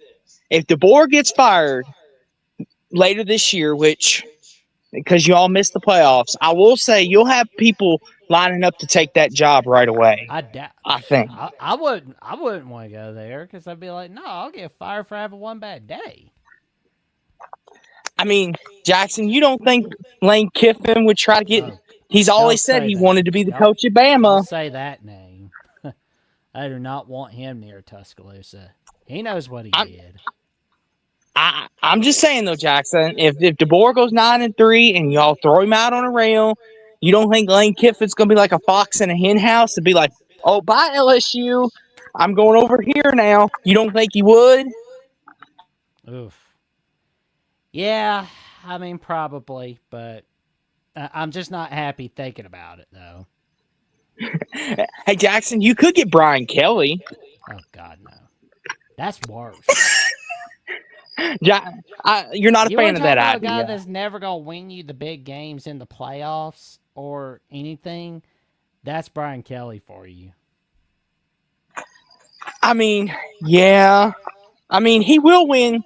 He'll win you a bunch of games, Jackson, but he won't win you the big one, the natty. Mm-hmm. Oh yeah. And like Jackson, how many times have me and you sat here at 3:00 in the morning arguing over Brian Kelly? I'm sure there's people that watched our streams way back in the day where me and you would argue over that. Oh, million like, times. Could you imagine? Well, like that would be funny though. But I just think it's interesting though, Jackson. You got all these analysts and all these people that are very accomplished in their industries and these big media people, Jackson, that a team like Alabama, who used to be picked every year preseason #1, national title or bust, now they're picking them to miss the playoffs, potentially firing their head coaches. I mean, does that not send a message, though, like the state of the program? You shouldn't worry about what, somebody at ESPN is saying. You shouldn't worry about what CBS is saying. And coaches don't run their teams based off of, oh, this is what ESPN had to say about us. You don't do that. You don't let yourself do that. You didn't see Nick Saban doing that. There you go. But here's the thing, though, Jackson. Nick Saban was also winning natties, too. DeBoer, he's made the playoffs once. One time. That's what I'm saying. Like, that's what I'm saying. Does that not But that's push the like panic button? once a generation. Once a generation, you know? No, But it's like you're at Alabama, Jackson.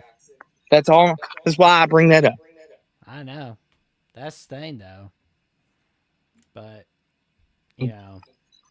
Look, let me ask you this, Jackson. I know Auburn fans, they're dunking on you, which they'll do that anyway. But Jackson, That's how fine. bad would it be if Auburn has a better year than you all do? They're not going to have a better year than Bama this year. Relax. I'm not saying they are, Jackson. Don't get me misconstrued. I'm just saying if Bama goes 9-3 and Auburn goes 10-2, 9-3, and they're right back there with you, and you all and they're right there with you again, does that not worry you that they're catching up to you again? That would worry me a little bit if that happened. Okay, that's what I was getting at, Jackson. You wouldn't be like, okay, maybe we need to talk about this because Auburn's catching us again. This ain't Cam Newton Auburn either. This is Alex Golish Auburn, which he's a good head coach. Don't get me wrong, but we'll see. Oh yeah, we'll definitely wait and see. But I mean, I just want to see how Bama does against Tennessee and Knoxville this year. So there we go. And I'll say this too, Jackson. Let me ask you this: if Bama goes 9-3, throw this out here. What game would Alabama have to win for Bama fans to see 9-3 as a success? Is it the Tennessee game? If y'all beat Tennessee and go 9-3, worst case scenario, would you be like, okay, we beat Tennessee? We gotta beat the opponents that we should beat, of course. You gotta be looking good in the games that you should win against. But I don't think people will be mad for losing to Georgia. But if we lose to, some random Kentucky or like a South Carolina or a Vandy, but we beat Georgia and we're like 9-3, yeah, people are gonna be mad. They're gonna be mad. Okay.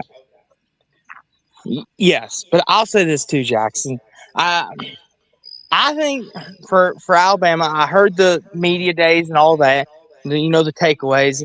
It's preseason, fall camp. Like you said, we shouldn't get too worried. But it is interesting that a team that was perennial number one, national title favorites, and now the media is saying they're going to miss the playoffs.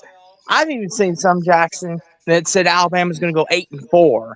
And I'm just like, wow, how the mighty have fallen. Yeah, somebody's doing something they know they shouldn't be doing by saying that. They're not going 8-4. So I know, Jackson. I'm just saying some of the media members think you all are going 8-4. Let them talk. Let them talk about Bama. Use that as motivation. I'm not saying that because that would be foolish. I mean, but we got football back though. Obviously, always a good time when football is back. Obviously, we didn't see Bryce Young tonight, but we see John Mechie, which I'm rooting for him. Hold that thought, Jackson.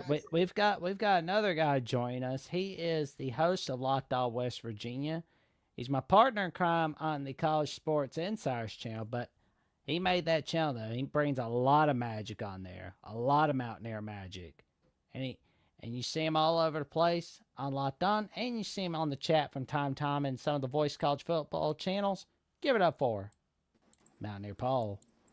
How you doing tonight, good buddy? Man, I was on the phone with Austin earlier, and he was telling me how he thought Alabama was going to go 8-4. That's what he said. Listen here, Mountaineer Paul. With much respect, I don't even know you that well, brother.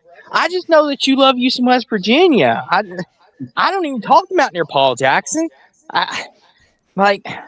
Like, listen, You I don't think believe, Bama's going Jackson? 9-3. 8-4.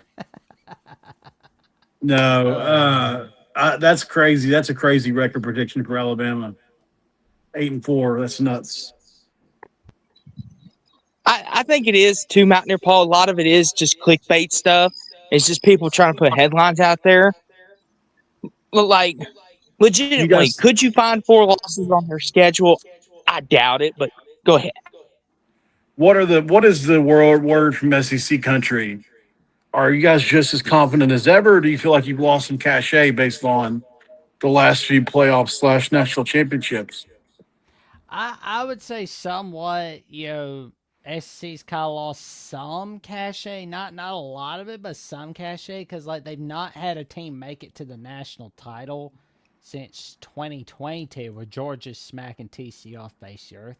Sorry, TCU Nation. Yeah, I mean, like That since TCU team was against all odds, man. A lot of people don't give them credit for that. agreed. Because TCU, basically made the playoffs as an at-large team, which I mean they did what they needed to get done was make sure they were unbeaten going into the Big 12 title game. That way, it was like win or That Max lose. Duggan run was phenomenal. Man, that dude was amazing. Yeah, they had one heck of a run. That they had the magic rolling with the combination of Max Duggan. Obviously they who was their OC? It was Riley. He was just at Clemson. What's his name? Garrett Garrett Riley. Riley, Garrett Riley. Yeah, Lincoln's Yeah, he Lincoln's brother. went and brother. got fired. Yeah, I mean that's what got him the Clemson job, obviously, and then obviously Sonny. I mean, it was a good combination, I think, but it's weird how a guy can be that good at TCU and then go to Clemson against similar competition in the ACC. It's not like it's that big of a difference, and just kind of crap the bed over there. I'll say this too. Sometimes the players, you get used to certain player types too, Paul. And when you change that and you go to different like players that have different styles, that sometimes could be an effect too. Like we see it with coaches and stuff when they used to coaching more of a gritty team, and then they get more players that are more speedsters and stuff. It takes them a minute to like get down. Okay, I got more of a speedster team. I could do this and that.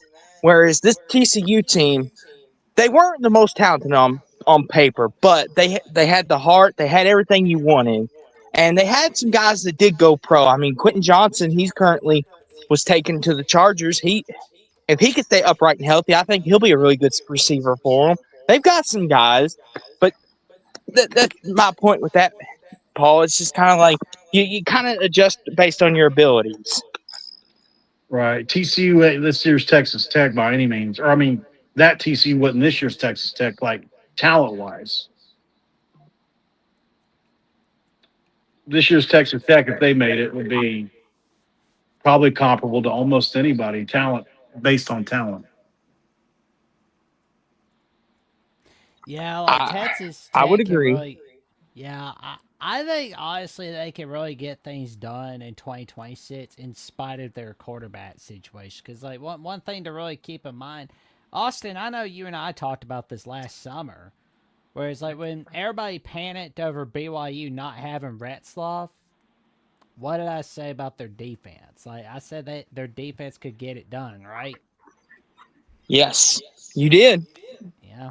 And what happened? Defense was getting things done, except against Texas Tech. But other than that, that was it. I mean, BYU. If anybody can be an at-large team in the Big 12 for the playoffs this year, it's BYU. They're better than what they were ranked, that's for sure. Huh? They're better than where the coaches poll put them. Yeah, I mean, I think honestly, what BYU has to do is go unbeaten or go 11-1, including a win against Notre Dame. Because they've been spending like a top 15 team. They're right there with Texas Tech. I don't think people realize that, but they're right there with Texas Tech and how much NIL money they have. Their basketball team's ridiculous too. They've they've got that Mormon money, is what I call it. They've got that church support. They don't have to publicly release what they do, and that gives them a big advantage. So they can kind of stay hidden, and nobody really knows what they got going on. Pretty crazy. True. Hmm. And that's the thing too. I think too with BYU, they realize, hey, our window is now. We can win a Big 12 title in the next 2 or 3 years. We've, and they realize, hey, we can even make the playoffs. Now, will they win a game? Depends on who they get matched up with. It's all about matchups. But they're like, hey, we're not that far from Texas Tech. Like, talent wise, if we spend enough money, we got the quarterback, we've got a good defense, we've got a great head coach. Our window is now. Like, Yeah. I feel like it's BYU, Texas Tech, and then like Houston this year, and then kind of everybody else, and maybe Utah right up there. I disagree with Utah. We just did a show on this yesterday. Like, if you just go over everything Utah's lost, it's a ton, man. I think they're getting ranked off of their name a little bit. And I'm not a Utah hater at all. Like, I'm being objective. They lost 6 coaches to Michigan that were very obviously, the offensive coordinator being one of them, Jason Beck, who was integral to what Dampier did last year. They lost all 5 starters on their offensive line, and 2 of those guys were first rounders. They lost obviously John Henry Daly, who might be Michigan's best player. Smith Snowden was one of the best corners in the country. They lost him. Like, they lost a F ton. And I mean, they brought in some talent for sure, but like, they had to replace as much as anybody that I know of in the Big 12. And I don't know exactly. And they lost their head coach. Like, they were obviously, you're bringing Scally from within, but you got a defensive coordinator that's been promoted from within that's never called plays before. I don't know, man. I don't see how they're being ranked so highly when they've lost so much. It's just preseason stuff. Like, when you get 5 or 6 games into the season, I expect Utah to be a 2-loss team. Well, and I think one thing Okay. that's really helped them is that they've had almost an 800 winning percentage at home over the last 10 years. So I think when people hear the name Rice Eccles Stadium, teams kind of get ready to get Oh that yeah, cigarette blindfold ready in case they're going to get it's their an hopes elite up. atmosphere for sure, no doubt about it. Definitely not against their atmosphere. Last year's Utah team was really good. Like, that team smacked us bad. We have no shot. Yeah. I mean, they had that offensive line and the way they were running Dampier. It was really tough. But I'm curious, Austin. Hmm. I don't know how much you know about Utah, but had you factored all that in when you ranked them there, or are you just basing that off because they're good every year? Or? I try to take a look at everybody, Paul. I try to do my due diligence. I don't try to go into anything blindly because that's how you make predictions. Like, despite what people say about me, I do look at everything. You can even ask Oh, Jackson. I'm not But saying. I I was just just asking. Like, I didn't know. No, you're good. You're good. People assume when I rank somebody because I make wild predictions, Paul, as you'll get to know with me, that they think I go in blind, but I try not to. Sometimes I would do it with my heart. But no, with Utah, the reason why I still had him up there, Paul, is the fact that they do have Morgan Scalley, and he does know what he is doing. He is a Kyle Whittingham protege. He has learned everything from that man, and he knows what kind of system he wants to run, and it's going to be kind of the same system that Kyle has run. And I just feel like Utah has been a model consistent of winning, no matter who has been there, and it's been Kyle. And I think Morgan Scalley, has got the stamp of approval. Kyle wouldn't have left if he didn't think he could handle it. And I just think, like you said, having him there, I think it is going to be a big thing. And I think that's the reason why they're ranked where they are in the coaches poll, because they're like, if they had a new head coach that nobody knew or had someone new come in, then they would probably be unranked, Paul. But I think the fact that they hired within, they've got an experienced guy that everyone knows, and they like Jackson said, their resume speaks for itself. The coaches are like, okay, we can respect Utah. And that's kind of how I view it as well. I'm with you on Scally being a good coach. I just don't know how they how they can be what they anywhere close to what they were last year with what they've lost. Um, I went and looked at what they brought into the portal and stuff too, obviously, and um, I They don't got see some it this hidden year, gems, no doubt. definitely. But I just don't see another 10-win season for them. Like I'm not saying they're going to be an 8-loss team or anything like that, but it's tough for me to see it, especially considering like the other weird thing about that whole situation was Whittingham was forced out. We've come to find out. We had JT Wistersill on our show, Jackson, and he said as much. We've come to find out that he was forced out of there after winning 11 games or whatever it was. Oh yeah, the 10-2 The season. 10, yeah.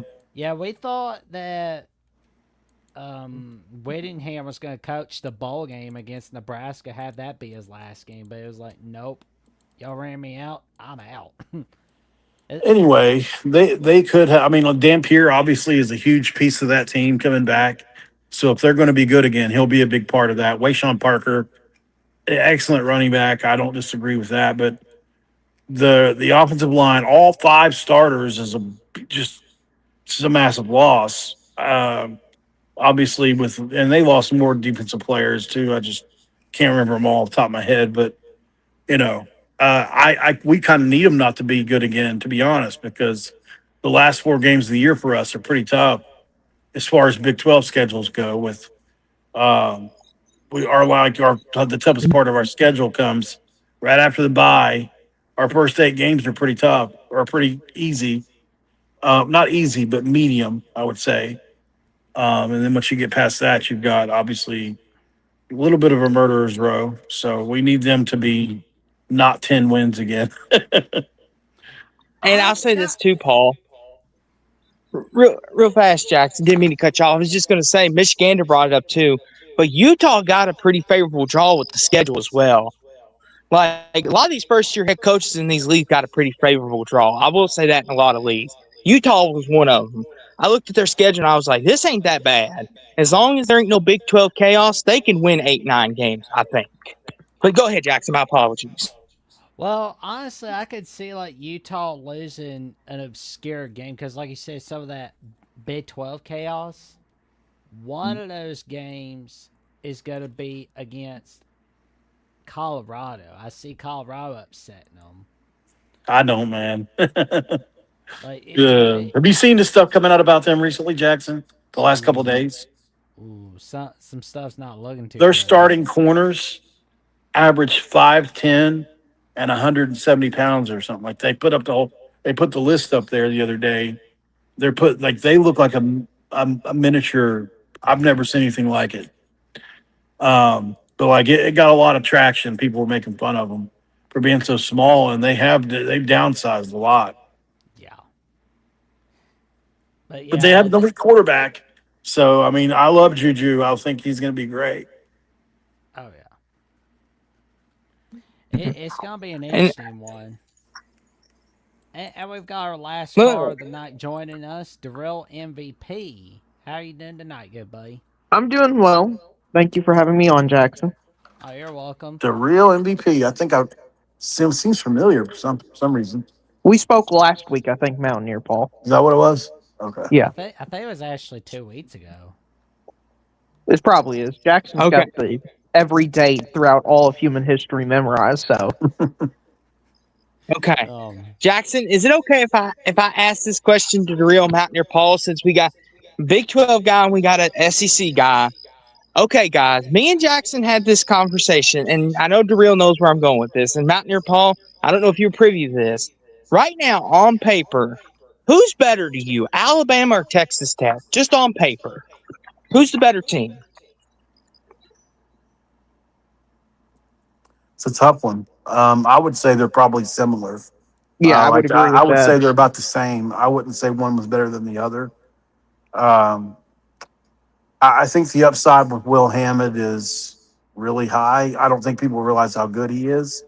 He's got a chance to be the best quarterback in our league. He's got that much talent. I don't know if he'll do it next year or not, but if his knee was back, they weren't even going to go get Sorsby. but yeah, I mean, they're recruiting at an SEC level at Texas Tech. They really are. Like it's not hyperbole. They've got the money to do it, and they're.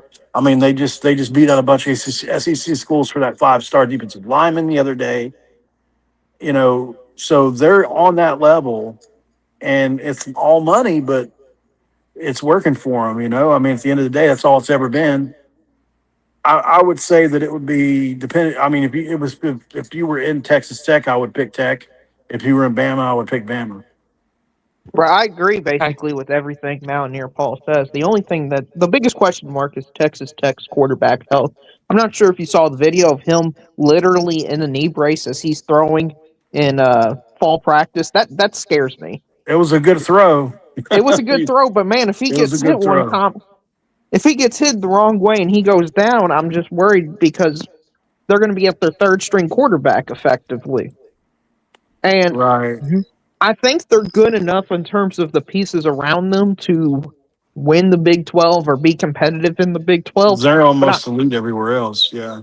right, but my concern is they're going to go 12-1 like they did last year and lose to an Oregon or a Bama or a Georgia or somebody like that because it's just been a complete disaster at the quarterback position, which is by far the most important position in the sport. Now, Alabama, their odds of them making the playoffs is about 50-50 right now. So I think Texas Tech is going to have more success this season, but I think it's 50-50. I think that's a very close comparison. Their schedule Okay. lines And up the for reason them too. I mean, their schedule's not hard. they don't play anybody in the Big No. 12. Mm-hmm. Yeah, they're gonna And blow the right through reason why there. Yeah, in their and the reason why I non-conference bring schedule, their best game's Oregon State. I mean, toughest yeah. road game is Oklahoma State for them. And that could be tricky, but Oklahoma State's got nothing for them in year one, I don't think. Yeah, True. and are we confident that a bunch of North Texas players by that point in the season's going to have the depth to maintain their level of strength? Like at the beginning of the year, I think Oklahoma State can surprise. Like I think they can be somewhat competitive against Oregon at the beginning of the year because they're fresh, they're brand new, they're going to throw some different things out. But 7, 8, 9, I just don't think that doing the North Texas strategy is going to hold the entire season. They've got 3 receivers that were over 1,000-yard receivers, along with Vestamaker, and obviously Hawkins with 25 touchdowns. So if their offensive line can be good, Cody says it's going to be good from locked on Oklahoma State. Um, but I mean, everybody feels like their team's going to be good right now. You know, Mm-hmm. I don't know. I think they're off. I've always said I think they could score 35 a game. I just I covered him for a month on Locked On Oklahoma State while he was sick, and that was during the portal, so I got to know their whole roster. I've always felt like they're going to be a team that struggles defensively. They don't have a lot of size at the corner spot.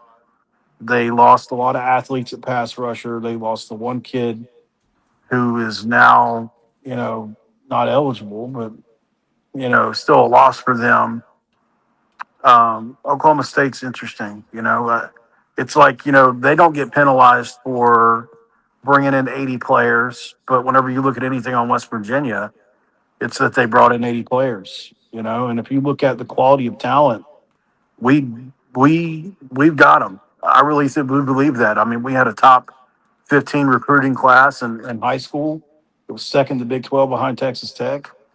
We had a top 20 portal class as well. And we brought in a similar amount of players, but the quality of player we brought in this year versus last year were it's night and day. Um, but I mean, they get all the love because they've got the quarterback. That's what it comes down to. Right. They also have previous year. They've had more sustained success recently. I know last year was atrocious, but West Virginia is more of an up and down program. We're a Neil Brown. I mean, that's all it is. Like if you Right. look outside of Neil Brown, we're good. I You didn't want know, to say that name because I know it triggers some PTSD among West Virginia fans. So look, it just takes one bad hire, and it was a bad hire. It ruined a But lot of sustained. So, like you said, sustained success. We even Dana Holgerson had a couple 10-win seasons at West Virginia. Well, and that Um, was thing though. Like when West Virginia hired Dana Holgerson, they hired him to see that if he was going to be like what Rich Rod was, because like they were he could impressed with never what be he what was. Rich Rod was. Huh? Sorry, I didn't mean to cut you off. It made me mad to hear that. Oh, I didn't mean it like that. It was Not at you. I'm just saying, like he could never be Rich Rod. true, but yeah, it was like that. Which I know they were kind of mad as a cottonmouth about like close but no cigar at being at 9-4 every season from '08 to 2010. Thank And God, we love to have that back. yeah, and They're it on. They was were pre-Nebraska. yeah, because it was like he was having some great offenses at Oklahoma State, in 2010, and they were like, oh, we gotta get this guy, and it felt like things were not going to end well when they made that announcement of okay, so here's the deal: Bill Stewart's going to coach 2011, and that's it. Dana Holgerson's just going to be the head coach and waiting. You're like, yeah, that wasn't going to end well. And then in like June or 2011, which I mean, all everybody talked about was North Carolina or Miami or Ohio State, but nobody really talked about like Bill Stewart, because it was like, oh, Bill Stewart was doing everything he could to keep his job. Well, what'd you think was gonna happen? I mean, you go look at what Bill Stewart did. He had Mhm. success, right? I Yeah, mean, he did. He averaged 9 wins a year. Mhm. It broke my heart when he had a heart attack. yeah. Sucks. He died so young, but um, it was a tough. It was a tough loss. Obviously, losing Rich Rod and everything, but we really do feel like we've got that momentum back. We'll see what happens. Mhm. Yeah. I said Well, I put a post out today. I'm sorry. What'd you say, Austin? Oh, I I was just gonna say too, Mountaineer Paul. You talk about momentum real fast. I was just gonna say getting Cam Coleman. That was a big momentum swing because that was a big win for West Virginia. And I remember Jackson told me about this, how that was a huge win because a lot of I people thought he was I think going you were talking about Cam elsewhere. Cook. I think Yeah, you're he Cam means talking. Cook, Cam not Cook. thank you. Yeah, Cam Cook, not Coleman. My bad. I knew what you. Cam I knew what Cook. you meant Yeah, though. Jackson. Thank you, Mountaineer Paul. My word. But yeah, talking about getting that momentum because a lot of people thought he was going elsewhere, and West Virginia was able to get him. So that's a big momentum swing in favor of Rich Rod getting things back on track. Go ahead. There's a lot of those like last year. You look at Rich Rodriguez and what he was able to do. He was able to flip the number two offensive lineman in the nation, and Kevin Brown, who will probably start as a true freshman, which is shocking considering we have Rich Rod said in his press conference yesterday. We probably got 11 offensive linemen that we can start, and they spent $5 million on the O line. I say this all the time now. It seems like, but they went out and got three guys who never get up a sack in their career at over 1,000 snaps. They went out and got three all conference guys. They went and brought two from Jack State, which was a part of obviously Cam Cook had almost 1,700-yard season last year. It's a step up in competition, no doubt, but they're good players. And obviously you're running Cam Cook. You bring the offensive line coach and Trickett, who's put over 50 guys in the NFL to coach those guys, and we feel good about that. Obviously Cam Cook running behind him, we feel great about. And then if we figure quarterback out with Mike Hawkins Jr., which the buzz is buzzing, we'll see what happens there. But the potential is there for us to be a big surprise team, and I mean that. Like I'm not even being homer. Like I've heard it from all the coaches. All the coaches know they're good, that we're good this year, and nobody else knows it except maybe us and a couple.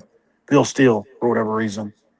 Well, when I spoke to Phil about that, he said when he sat down with Rich Rod, because I've had Phil on a few times. He's if you book him, he'll come on your show. Um, I was like, Phil, like, what did he say this year? Because he's like, well, last year when I spoke to him, this time last year before yesterday, which is the first day of spring practice, we had 40 to play. If we had 40 players come in this time last year, yesterday. So we didn't even know, like, they got hired in December. They had to build the whole team out of the second portal window. There was no first portal window. There was no high school. So they just went out and got 40 seniors and was like, screw it. And it didn't work. But I don't mean to go on and on here, but Yeah, I feel like I come on here and talk about West Virginia every week, but Oh, it's all good, man. Talk a little uh, bit about West Virginia, talk a little bit about Bama. That's what we do. I mean, we've got, well, now it's 29 days left for those in the Eastern Standard Time. we just hit it. Yeah, midnight. This is like Dick Hey, Clark's New Year's Rockin' Eve. hey, So, football is 20, back. We got preseason football, guys, for the NFL. I mean, I don't know if yeah. anybody watched it, but John Mechie, the former Bama player, looked good. He's bouncing Oh, back. yeah. Praying for that guy. And this is gonna be, the first week of every week until the week of Valentine's Day, where we have one NFL game or one college football game every week. That's gonna be pretty fun to see. So the So, week of February 15th for 2027 be the first week of no football for 2027. yeah. So, if you're planning on inviting Mountaineer Paul, Darrell, me, or Jackson to weddings, get it in now because we got football to cover. Ain't that right, Jackson? Exactly. Yeah, So, did you guys see if Budge picked Coastal Carolina to beat West Virginia in Week 1? oh, he's probably doing something he shouldn't be doing, honestly. That dude hates West Virginia, and he knows. Like he posts this stuff about us all the time. He knows he'll get a reaction. Like Coastal I Carolina, mean, they're in the first year. They got a first year coach with like 70 or 80 new players themselves. Oh It's not yeah, like the normal coastal. It's not normal coastal, you know. yeah. It's Yeah, and funny they've though. got a Like completely new offense as like well. Co- Coastal Carolina's head coach, I believe, is the son-in-law of Bobby Petrino. Their Oh offensive Lord. coordinator is Yeah. Nick Petrino is the yeah. offensive coordinator. Mm-hmm. hmm I will say this, Mountaineer Paul. Let me ask you this, and I know you said he dislikes West Virginia and all that, but I have seen a couple guys that have picked Coastal Carolina, and the reason why I think some people are picking that as an upset is because of what happened last year with Ohio. Because if we remember, College game day, McAfee had said, if West Virginia beats Ohio, we're coming to the backyard brawl. And then what happens that day? Ohio beats you all. You think that's part of it, Paul? Just the stigma of, oh, West Virginia, they always lose that one game Yeah, they shouldn't. probably. I mean, that definitely has something to do with it. I mean, people don't have the context, you know. I mean, like I said, I would challenge anybody to hire the coach in December and say you got the second portal window to build a team. I don't know anybody that can do that. You know, I don't know. And it was Rich Rod and one other coach for the first 2 weeks of that, trying to put the roster together. So it was one of those situations where Wren had to hire the guy that number one the donors supported. Obviously, Rich Rod was the big donor pick, as well as the McAfee pick, which may be even bigger. Um, he could have went with a guy like Kodlnicki, who had a lot of momentum, but Penn State was in the playoffs and he wasn't going to leave them. And I respected that. You could have went with the Brian Hartline, who was really young and would have came for sure. And I thought that would have been really interesting if he would have came. But ultimately, and I know this because I've checked, but Rich Rod was not Ren's first pick. That's neither here nor there now. Obviously, they're attached at the hip, but that's not really answering your question. Yes, to your answer your question, I do think it's because we lost to Ohio. Keep in mind, though, I just put this up today as well. If you go from 2022 to 2025, maybe three or four teams won more games than Ohio. They're 26-5 in the MAC. They won over 40 games during that time. So they were elite from 2022 up until last year. They won 9 games. They're not a typical MAC team. I don't feel like anymore. Now they might be again, but because they lost that quarterback. But yeah, I mean, Coastal's not. This isn't this isn't a team with Jamie Chadwell that could definitely upset you. Um, if we lose that game, an earthquake might open up and swallow up Morgantown. Oh yeah, Yeah, you're it's gonna be 21 and a bad. half point favorites, so you should win that game. Oh, I'm pretty sure we will. Like, Yeah, Well, um, and also it's also going to be the day where everybody's paying respect to Pat White as he's getting his jersey retired on that day. It's going to be a whiteout for the first time since December 6th of 2008, where Pat White played his final home game against South Florida for the Mm-hmm. West Virginia Mountaineers. we're excited. Mm-hmm. So And I know I can, I'll be flipping between Bama and West Virginia at noon Eastern time for week I one. know, I know this. With that game, I will say this, Mountaineer Paul. The one thing that Coastal Carolina will have in their favor is the fact that they are going to be the underdogs. No one's going to. Most people will not pick them to win, and that might fire them up. Kind of like with Colorado TCU. Not a lot of people pick Colorado, and Dion went in and won. So Coastal might use that as, as Jackson likes to call it, rat poison or the great Nick Saban. So yeah, but that's it's why maybe. Coastal Carolina, Austin. It's Coastal. They're not that good. That's the problem. All these teams want to do well, but they're just not good enough. West Virginia is a good football team. They'll go 6-6, 7-5 most likely this year. They're not going to be at the bottom of the Big 12. They're not going to lose this game. I mean, moonshots happen. The ball can bounce a certain way. All sorts of weird things can happen. But West Virginia's going to win this football game. Well, I think on that note, we'll go ahead and bounce up out of here on the 96th edition of the Alabama Call-In Show as we take your calls Thursday night. We had a wild ride tonight, and we'll end this one with a bang. And before we head off for the night, Austin, what have you got going on this week, good buddy? I think you and I got something Um, going on Saturday night. We're talking a little bit about Notre Dame USC. yes. Obviously, I recently had, our guy Andrew Miller from the Mississippi State channel on for season preview. Talk Mississippi State and New Orleans Saints football. That's a good time for a long time, as Jackson likes to say. And me and Jackson will be filming and putting out a video on USC Notre Dame, talking about that rivalry coming back. And we'll be talking, I'm sure, about the history a little bit. And of course, talking about what this means for college football. I'm sure Jackson will bring up Pitt, West Virginia, and all that. Be talking about all those great rivalries and how this will help them make sure they stay around for years to come. And of course, I had my live stream with Donovan and Gabe on NBA Free Agency and all that good stuff. So you can go check it out. Obviously, on my YouTube channel, much appreciated. Always cooking up great stuff. The college football is right around the corner. The NFL's coming back. It's all a good time. And the Cowboys are going to win the Super Bowl, Jackson. I have a good feeling. I got to have hope. Well, that will definitely keep an eye on, I'm sure. But oh, no worries. I meant like we can all stay on actually as we sign off. Darrell, Oh, what okay. have you got going on this week, good buddy?